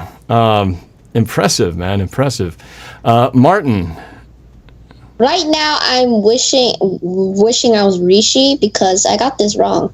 But I narrowed it down to New England and Miami because I thought, division rivals, they play them twice a year. They probably play both teams early in the season, and so I thought, he might. There's like a big chance that he might play, have gotten it, and I decided to take New England now because New England at that time was super good. They probably would have demolished the Jets, and so I went Miami because I just felt like it seemed right. And then I also thought that I'm pretty sure the Lions was the one he played in the second year, so I thought he got an interception in his rookie year or something like that. So yeah, I took the Lions out. Although I do remember a game the Jets did play with the Lions. But yeah. Yes. Yeah, that was one of the first highlights I saw when we got Jamal Adams. They showed that Detroit Lions highlight a lot. But actually, surprising, you were kind of on the right track, though. But it was the Patriots. He did get an interception against them, but they got their butts kicked in that game, too, as well. Calvin. Well, he only has 2 career picks, so there weren't too many teams to choose from. I immediately ruled out the New England Patriots just because I've never seen him intercept Tom Brady. I think he did have a pick, like you mentioned, last season against the Patriots. Or was that against the Giants? It was against New England. He was against New England. He did, actually. England. He got a strip sack fumble recovery against the Giants. That one was really That's good. a really good play, but it was not an interception. Yeah. It was for a touchdown, scoop and score. That was like a strip and score. Okay, well, nevertheless, I got it wrong. I said the Dolphins. I just kind of chose the worst team on there and got it wrong yet again. Tough sledding here, except for Rishi. Well, Noah, can we change the tune here? I said New England because I remember that pick. I think I remember the Detroit Lions pick, but I was like, even if I remember both, it's more likely to be the team within the division. So I stuck with New England. That's correct. I think he had 3 interceptions: Lions, New England, and one against the Browns. If my memory he had one against Cleveland? I believe so. And I think the Miami Dolphins was the one I threw in there just to throw you guys off as a division team. Pretty sure that's what it was. But definitely the first pick was against the Detroit Lions. All right, let's go to the scoreboard. Dangerous is still on top with 32-51. Kahoot number 1 moving up to second. Schmeragard at third place. Mahul, I guess, on the top 5 at number 4. And Nick LaBow bringing up the rear at 5th place. 16 spaces moving up is Jeff Duffers, the highest climber. Let's go to the next question. Here we go. Question number 5. The most regular season games Jadeveon Clowney has played in one season is 13, 15, 16, or 14. The most regular season games Jadeveon Clowney has played in one season. 13, 15, 16, or 14. Time is up. Wow. Kind of even spread there. But the correct answer was 16. 9 of you got that correct in YouTube land. Let's go to the panel. Rishi. Yeah, this is the end of my perfect streak here because I felt like 16 was too much, 13 was too less. I had written 15 and 14.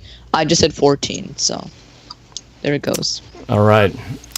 Martin, by your reaction, I'm guessing you're still stuck at 1. Yeah, I'm going to have to study my football again once I have that 2-week break.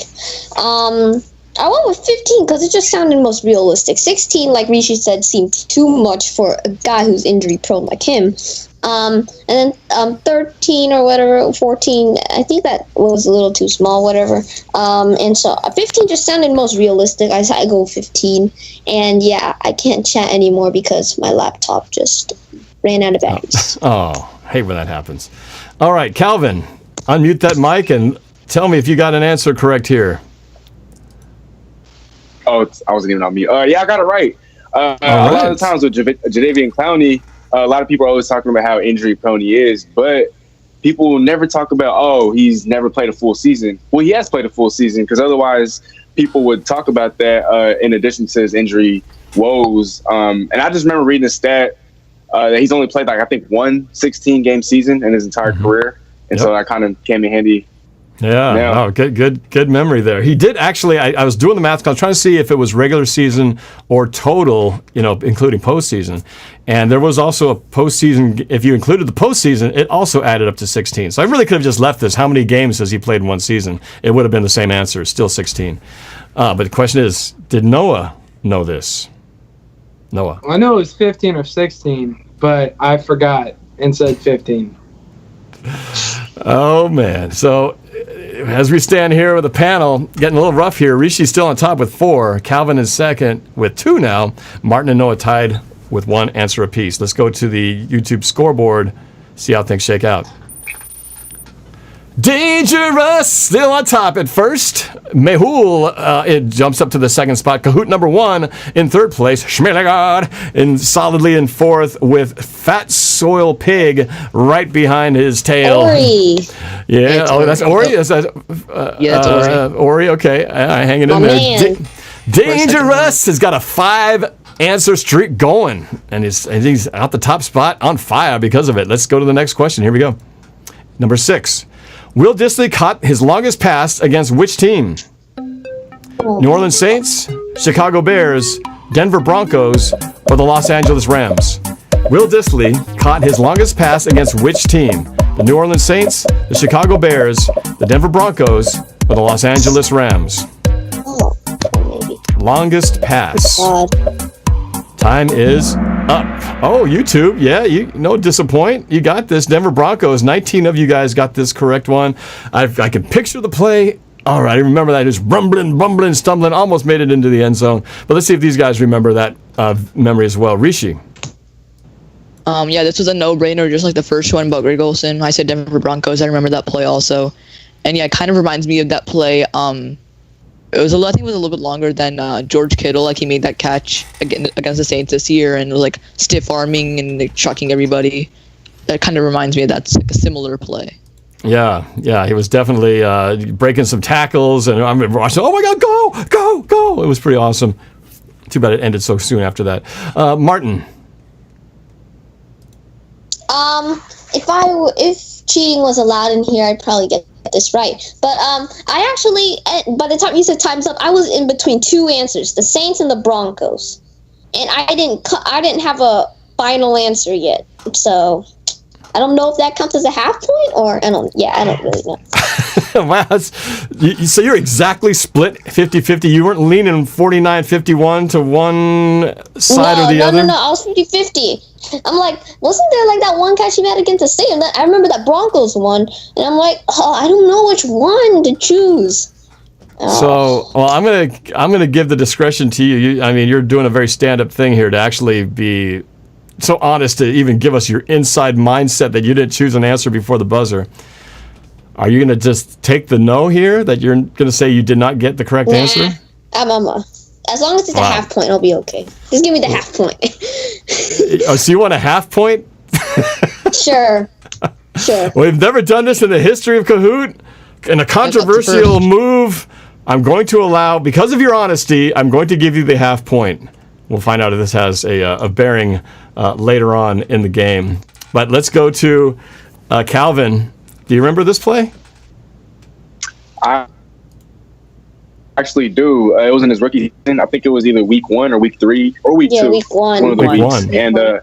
And I'm a huge fan of Will Dissly, especially in fantasy. And I think I actually put him on my watch list. And it was because of this game. And then I started adding him in all of my leagues, all of my teams. After this game, I was just like, wow, he had I think it was 3 catches for 103 yards and a touchdown. And a huge percentage of those yards came from that one play. It was like a 76-yarder. So, yeah, 60-something, I believe. 60-something yarder. Oh, 60. Yes, pretty close. Okay. Yeah, good memory. All right, so that gives you 3 correct answers. Moving up, catching up to Rishi here. Noah, on the bottom right now, can we round your score up 1 here? Where do you stand? Did you remember this play?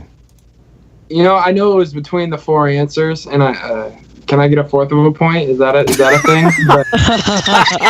but so no. So in real life, right? You don't necessarily remember what people said to you back in school, but you remember how they made you feel. I don't remember all the logistics of the play, but I do remember how hopeful it made me feel about Will Dissly in the first game of his rookie season. So I remember how I felt about Will Dissly and the amount of hope that I felt in Denver, even though we lost that game. I was like, okay, this guy is going to be here and he's going to be special. So I did say the Denver Broncos. All right, good for you, man. Oh, man. So 2 points for Noah. So the scoreboard shakes out as Rishi on top with 5 points, Calvin is second with 3.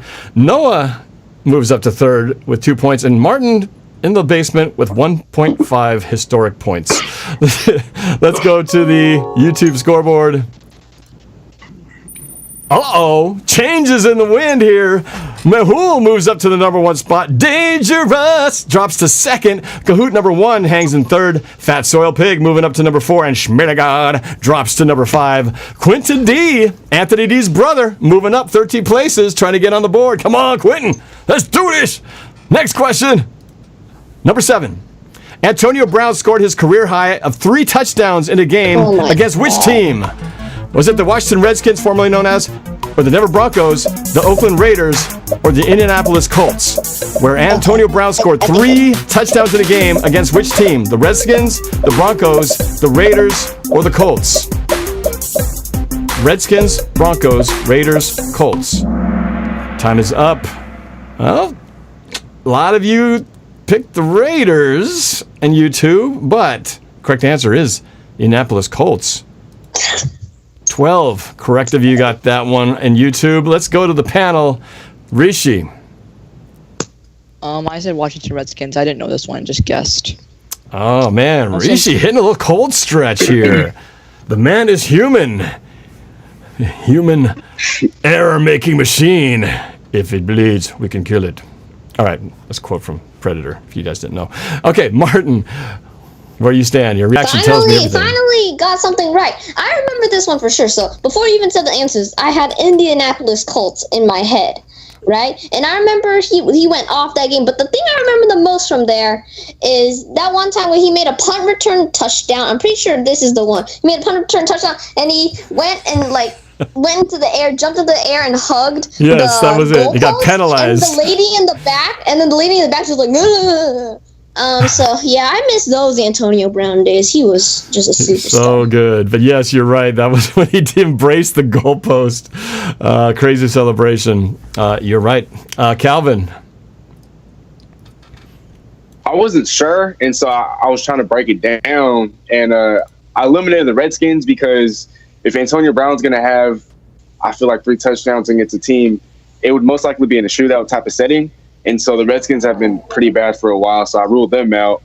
And some of the other options, the Raiders haven't been very good, so I ruled them out. I forgot what the other team was, but I eventually came down to the Colts because I remember the Colts and the Steelers back when Andrew Luck was on the Colts getting into a few shootouts. And so I was like, okay, well, if he's going to score 3 touchdowns in a game, like I said, it'd most likely be in a shootout. And so I chose the game against the Colts. Wow, look at you, man. Getting hot on a roll here. Catching up to Rishi, taking advantage of his Colt streak. Let's see if Noah can stay pace as well. Noah. Yeah, no, I watched a lot of Antonio Brown highlights over the summer, and I actually remember the game in question. I had the answer from the beginning, and I said Indianapolis. All right, so Noah gets another point. So that makes the scoreboard with Rishi still hanging on in first place, but the pack is tightening. 5 points for Rishi, Calvin with 4 at second place, Noah in third with 3 points, and Martin hanging on there with his 2.5 points in fourth place. I think the title of the stream should have been, can you beat Noah, Cal, and Rishi in the trivia? Because I am doing terrible right now. Well, I guess if I were to retitle it, I could say, can you beat a 13-year-old? Because right now Rishi is the guy, the 13-year-old who's at the top of the leaderboard right now. So let's see what changes out in the YouTube scoreboard. Oh, a couple changes. Not too many, though, but Kahoot number 1 moves up to number 1. Dangerous holds it second. Fat Soil Pig with 4 straight answers correct moves into third place. Mahul drops to 4th, and Schmilligard hanging in there in 5th. I'm kind of rooting for Schmilligard just because I want to be able to say, welcome to the show, Schmilligard, as the host, because that name just, I never get tired of saying it. All right, next question. Here we go. Question number 8. What spot in the first round did the Seahawks draft linebacker Jordan Brooks? Was it 27, 30, 28, or 29? What draft spot did the Seahawks draft Jordan Brooks? 27th, 30th, 28th, or 29th? We're just talking about Jordan Brooks. 27th, 30th, 28th, or 29th? Oh, look at that. You guys know your stuff. It's hard to miss the first round pick. 31 of you guys on YouTube nailed this one. Yes, the answer was 27. Let's go to the panel. I think a relatively easy question, but let's see how easy it really was. Rishi. For me, this is the third no-brainer question, 27. Rishi with 6 points. Martin. If you don't know this one, I don't think you're a Seahawks fan. This is easy. 27. Calvin. Everything that they said. Noah. So I got it right. Gotcha. What do you say? All right, easy. I had to throw an easy one in there because I knew it was getting a little tough on some of these. All right, let's go to the scoreboard. I don't expect too much change, or do we? Because that one was pretty easy. Let's see if it changes things much. Oh, it does! Kahoot number 1 must have missed it. Drops to 4th. Dangerous! Back to number 1. Fat Soil Pig moves to 2nd place, and Mahul moves to 3rd. As I said, Kahoot number 1 dropped to 4th, and Schmilligod hanging in there. Just hanging in the pack, just like not going away, just hanging in there, waiting to make his move. Schmilligod in 5th place. Up 20 places, though. That dude is the highest climber. That dude, by the way, in the chat had said, when I was describing my filet mignon with the garlic mashed potatoes and the grilled asparagus, he said, I think I'm getting fatter just listening to your description. So I know the feeling. It's happening all the time. Here we go. Next question in this very tight ball game. I love it. Question number 9. How many yards was Marshawn Lynch's longest run in 2019? Is it 15, 12, 21, or 8? Lynch's longest run in 2019. 15, 12, 21, or 8?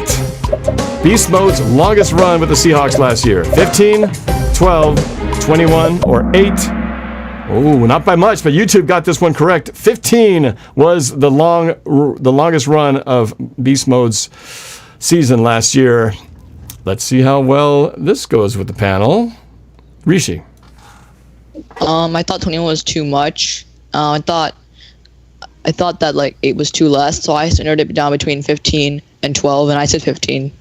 Oh, good guess. Good logic. Martin, was your logic just as sound? Nope. I went with 8 because I think because the 49ers game, I know that he had that one like short run, but I'm pretty sure it wasn't a first down. And then Philadelphia game, he got completely bottled up except for that 1 yard TD or whatever. Then Green Bay, I feel like the 15-yard game was probably in Green Bay or something. But yeah, I went with 8 because I was pretty sure he got bottled up big time. Well, he did. 15, is not a really big run, but there was just that one run where he got those yards, and gosh, I forgot to know which game it was at. But maybe maybe the panel guys knows. Let's go to Cal. It was a home game against San Fran. Yeah, that's what I thought. Okay, I remember almost every single. I remember almost every single run that Beast Mode had, both regular season and playoffs. And I remember after the season had ended for us, I was just like, wow.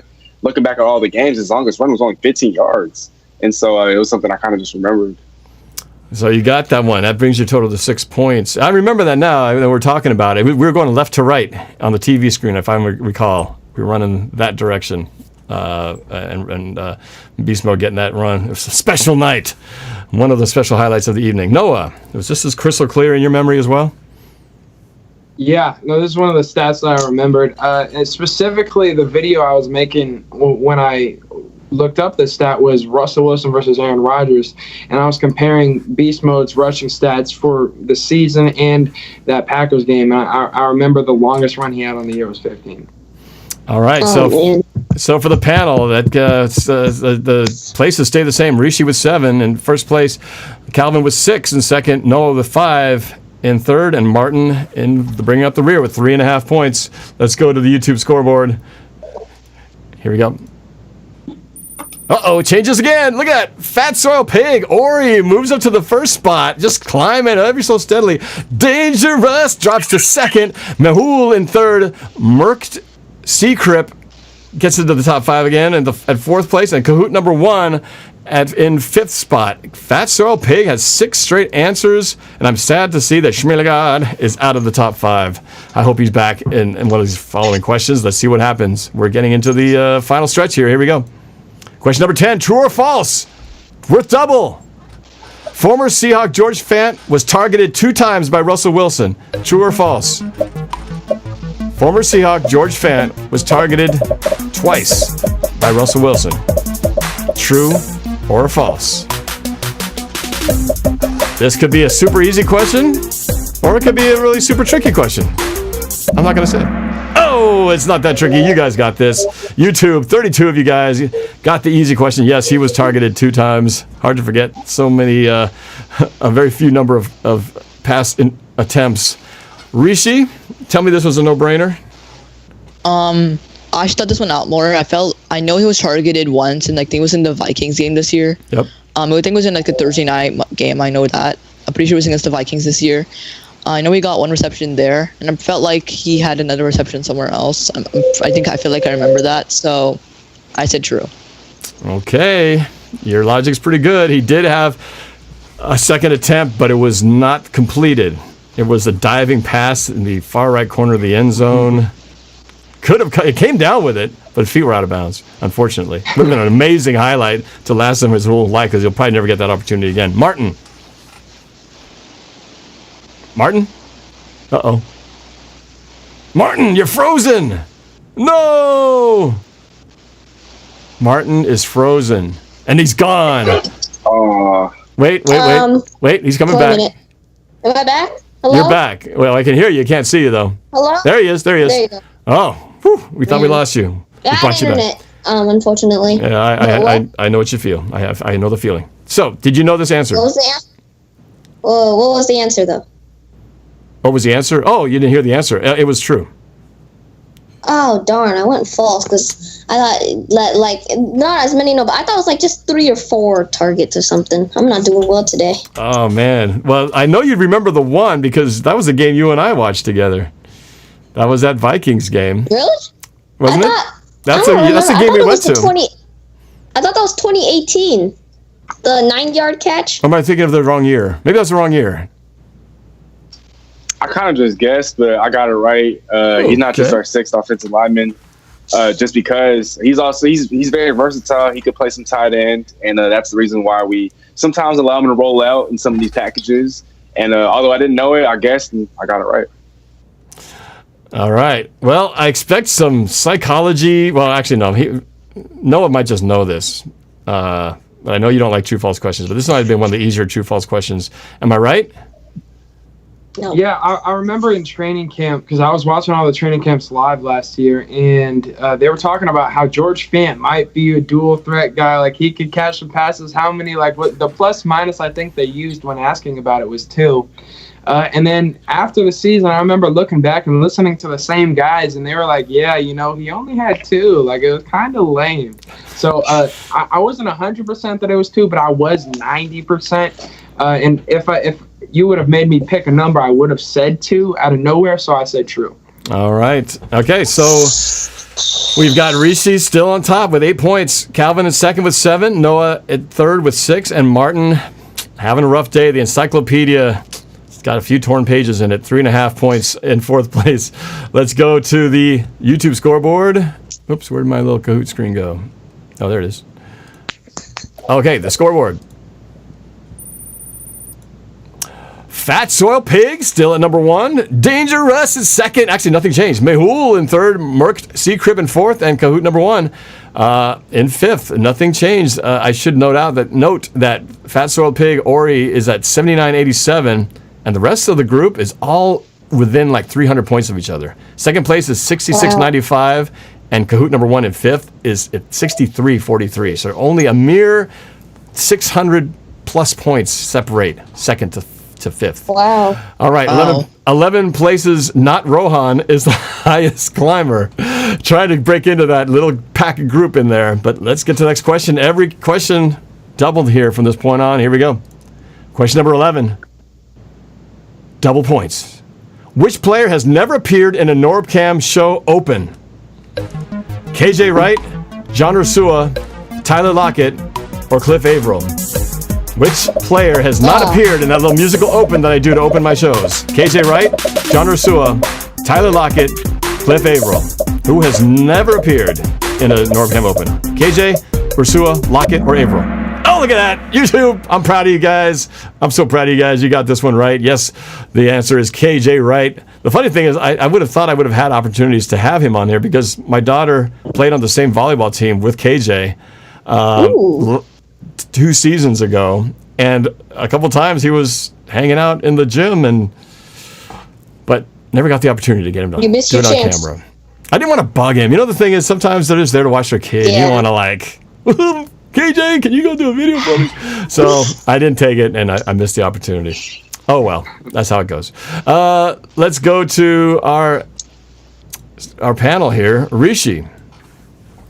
Fourth no-brainer. KJ Wright. Okay, you know my stuff. Martin? Yeah, if I didn't know this, I should be kicked off the panel. Yeah, I can literally recite the entire intro. So yeah, I knew for sure KJ Wright. I knew you'd get this one. You'd never disappoint on a question like this. Calvin? Well, I can't disappoint you either, Norb. I say KJ. All right. And I Noah? have that feeling Noah got it wrong. Man, I remember this. I've been a fan of Norse for too long to get this wrong. All right, I would think that you guys would have remembered if KJ made an appearance in there, but good job, you guys. Way to strike it clean all the way across the board. Let's see how the scoreboard does on YouTube. Fat Soil Pig increases his lead, still in first place. Dangerous still in second. Kahoot number 1 though moves to third. Merkid Seacrip is fourth, and Mateo That's Estrada. Rohan. Oh, Merc Seacrip is Rohan? Okay. He's hanging in there. Mateo Estrada, though, jumps into the top 5. And 4 players have a 3-streak correct answer streak going on. All right, we are to our final question, you guys. Final question to determine the winner here. Oh, you know what? I didn't do double points on that one. Oh, no. Yeah. I forgot to do double points. So I think I'm Okay, on wait. 11 Everybody, well, I can do the one last one correct. This is going to be 10. This is going to be 5.5. This is going to be, I guess it doesn't really change much because the ratio would have been, no, actually could change. That would be 8. But then, oh man, I messed up. I forgot to do 2 double points on the previous question. You guys remember how that went? I mean, I know I got it right. I'm pretty sure I got it. Yeah, I'm pretty sure Calvin got it right also, because he's been 1 point behind me for a while now. That was the, which question was that? That was the number 10 question. It was a true or false. That was the George Fant I got one. that wrong. Yeah, George Fan. Yeah. I got that wrong. Okay, so that means Rishi would be 12. Martin missed it. Calvin, you got it, and so did Noah, right? I'm at 11. I'd be at 11, counting 10 or 9. Mm-hmm. 10 and 9. Okay, got it. All right. Whew. Almost messed that up. All right. Correction of the score. Panel. Rishi in first with 11. Calvin in second with 10. Noah in third with 9. And Martin with 5.5 points in fourth. All right. Let's go to the scoreboard here as we get ready for the final. Actually, no. We're going to the final question right here. It is the final question to determine it all. 2,000 points. Here we go. Question number 12. Worth 2,000. In what country did Norb live for a year as an exchange student? China, Japan, Philippines, or England? Where did I live for a year in high school as an exchange student? China, Japan, Philippines, or England? China, Japan, Philippines, England. Oh my gosh, I knew YouTube would fall for the trap. The correct answer was Japan. Only 4 people. Only 4 people in YouTube got this. Now, in all fairness, in all truth be told, somebody has an unfair advantage in this. And it's not anyone on YouTube, because I don't think I've ever even, maybe a couple times mentioned this, that I went to, I spent my junior year in Japan for 1 year as an exchange student. Hi, domo, arasai dekimasu.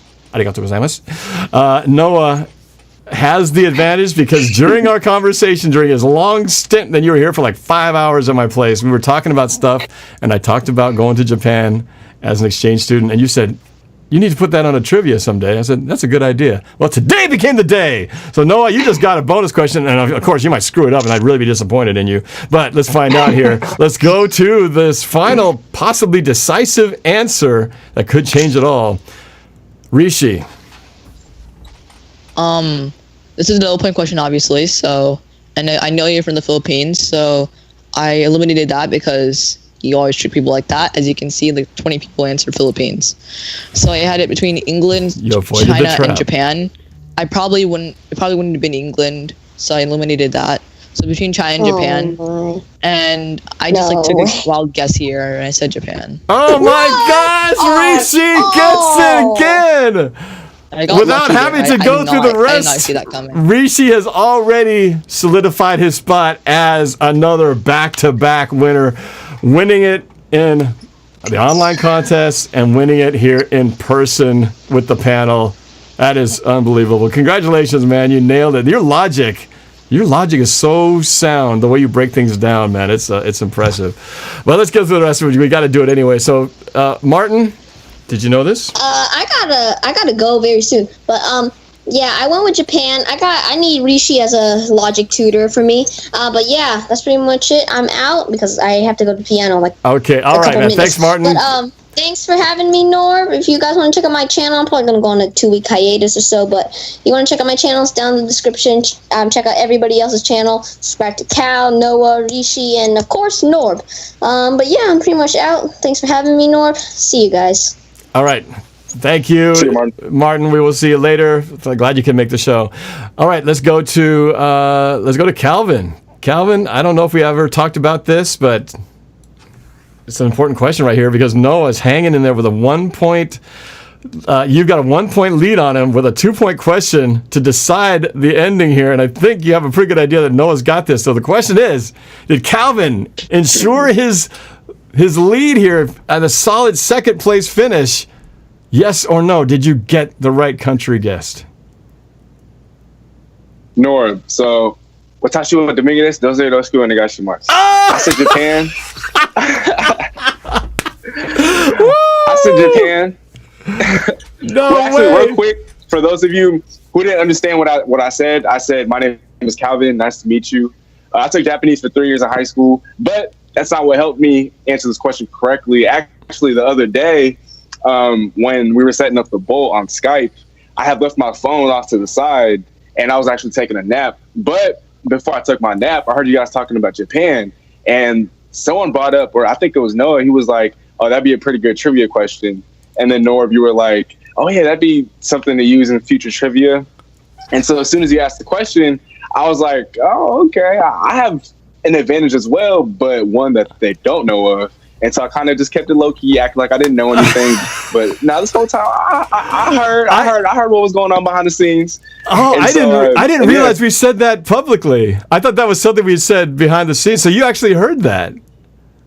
I did. Oh my gosh, that's crazy.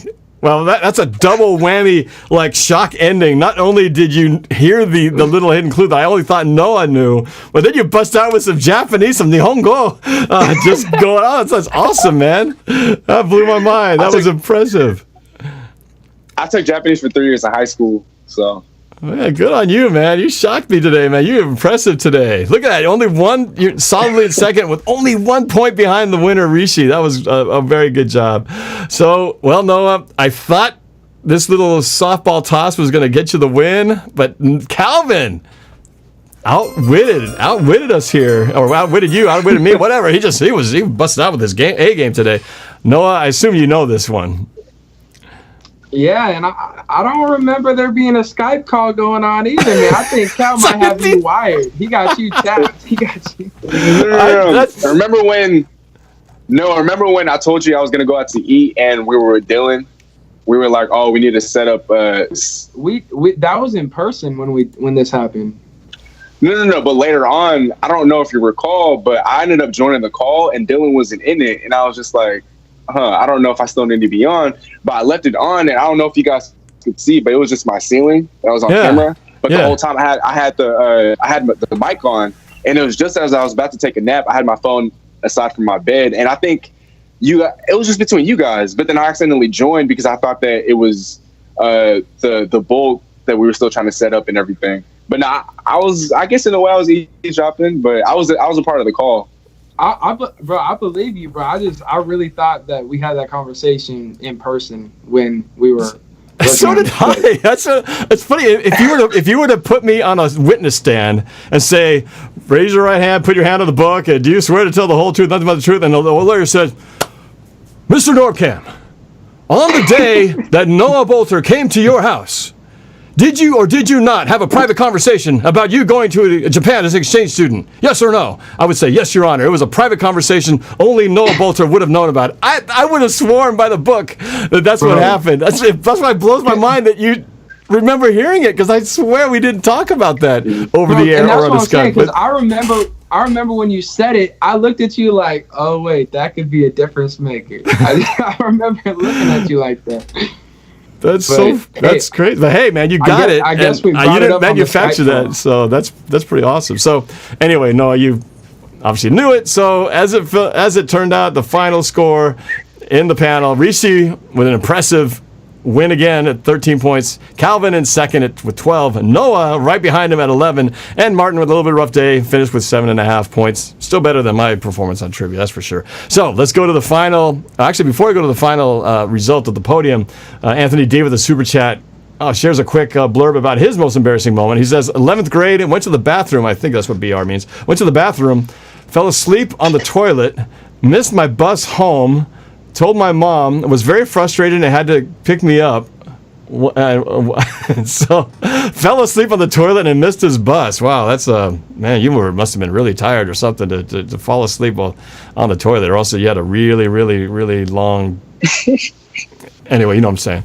So, okay, let's go to the final scoreboard and find out who's going to be co-hosting this show. I think I have a pretty good idea, but who knows? It could have all changed in that final question. Here we go.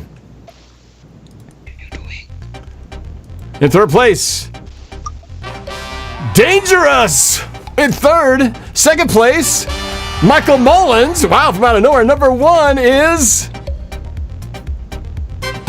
Fat Soil Pig. Oh, Ori gets it with 10 out of 12 answers. Number 4 was number 1, and 5 was that Merc Sea Crip or whatever that is. So Fat Soil Pig, Ori, congratulations. 10 out of 12 questions, 11,151 points to solidify the victory and your place in getting to co-host a future show with all of us. Congratulations. The Michael Mullins, man, came out of nowhere. He got that second place win. That was awesome. And Dangerous was leading for so long and unfortunately could not pull out the fourth quarter victory. Hopefully our Dangerous will do much better in the actual games when we get to them. But hey, that was good. That was a fun game. That was a fun game. I thought that was one of our more tight, down to the wire finishes. I love games that are down to the wire, right? I mean, you got to love those. So, anyway, so we're here to wrap things up. But before I do, I've always got to give our guests one last opportunity to talk about their shows and their channels. So we're going to do that, and let's start with our special guest Rishi to talk about his channel, which you'll find all of their channels in the description. Rishi. Yeah, so I recently created a YouTube channel. I'm just going to post like various stuff on there, like music, other sports, other things. Basically like a channel mostly, but I'm also going to post stuff about like education, math, that kind of stuff. So it's not really much of a football channel primarily, but I might post like small, like if there's like really big news about any big trades that happen, then I'm going to make a video on that. Man, what you should do, you should have Rishi's tutoring channel, man, and teach people about logic question breakdown, because man, you're the way you dissect something you know nothing about and are able to eliminate sort of piece by piece the questions that don't really apply or the answers that don't apply and get down to the 50, make it a 50-50 guess and give yourself a chance to win is pretty impressive. Anyway, that's just my suggestion. I think people can learn a lot from your teachings, but I don't know. Continue. Yeah. Also, Also, Sports Nerd told you to do this, but he's actually starting a trivia contest. It's gonna occur every Tuesday, 2 p.m. Pacific time, and he's also like doing nerd, right? Randomizer. He's gonna decide who, like, basically based on your trivia contest. So he's gonna do he's gonna like do randomizer. He's gonna choose who's gonna be in the panel. The deadline to enter to be chosen is 1 p.m. Pacific time tomorrow. So that's sports. That's the Sports Nerds contest. All right, so go check out the Sports Nerd who did our trivia last week. If you want to be part of his new trivia show that he's got going on, go check out the Sports Nerd on YouTube. Anything else you want to add, Rishi? No, I don't think so. That's it? All right. Well, again, congratulations on the win. Awesome job, man. And I see a brilliant future. Whatever you decide to do, you're going to dissect it and kill it, man. It's pretty impressive, your thought process there. Calvin, let's go to you, man. Talk about your channel, where they can find you. As usual, thanks for having us, Norb. Can't thank you enough. Love being on here. Look forward to being on here every single Wednesday or Thursday, whatever day we choose to do it. It's a true blessing, for real, true honor. Can't thank you enough. So be sure to drop a like on this video, leave a comment, show everybody some love, hit the sub button for us. Be sure to show my brother some love at DJ Squabo. Link will be in the description. I just dropped a video just actually an hour before we started this collab. It's a basketball video. It's about Luka Doncic and whether or not he's a top 5 player in basketball after what he did yesterday against the Sacramento Kings. Be sure to show me some love. Check that out for me. And knowing now we haven't collabed in a while, but we're hoping to hopefully collab sometime within the next week before he goes off to college. So be on the lookout for Team Squeezy episode 6, hopefully 7, if we can knock out another session before he goes. I'm gonna let Noah get into the Boelt. But one last thing, I also have a new sports Instagram page on both Facebook and Instagram. So if you guys could hit the like button and shoot me with a follow at Steezy A Smith. I'd be very appreciative. All right, man. And just for the record, there were a couple times when your voice got a little auto-tune, stutter edity in the middle, but for the most part, it's definitely better than it had been before, where it was like almost the whole time. So not perfect, but definitely a better line this time. So you never know how this internet thing goes. I've had times when completely crapped out on me. So at least we're trending in the right direction. So yeah, go check out Calvin's stuff. Appreciate you being on the show every time, man. That was good. And good job on the trivia, man. You turned the tables and got almost got the victory. Got the second place by 1 point missing, falling only to Rishi's 13-point performance. That's very impressive. Nick LaBow says in the super chat, Rishi should be like a forensics investigator or CSI dude. I think that's it. Isn't that the official title? CSI dude. What's your official occupation, sir? I am a CSI dude. I'm not really. I don't think I'd be that kind of person. What would you do? Or what are you planning to do? Do you already have kind of a thing in mind, or are you still kind of just wide open to what you might do with your future career? I'm still deciding. There's like so many jobs to choose from. It's tough. Yeah, well, you're only 13. You got lots of time to figure it out. But let's go to the last one here. Last but certainly not least, Noah of the Boelter. Talk about your channel, bro. Yo, so this week on my YouTube channel, we're going to finally move our show from over a year on KGRG's radio station to YouTube. We'll be live streaming. Norb will be there for the second hour and beyond. We talk NBA, NFL, and then we're going to play a big old game of Boelt. It's going to be a lot of fun. From 10 to 1 on Saturday, we'll be live on YouTube on my YouTube channel. Also, tomorrow I am dropping a video about my revamped top 5 NFL players of 2019, how I think it should have been instead of how the top 100 players ended up being. I'm redoing the top 5, and I think Seahawks fans are going to like it quite a bit with how things ended up. So definitely stay tuned for that, and then tune in for the show this week. 3 of the 4 people on this call are going to be there, so you don't want to miss it from 10 to 1 on Saturday, the Boelt. Yes, I'm looking forward to joining you on the new live version of the show.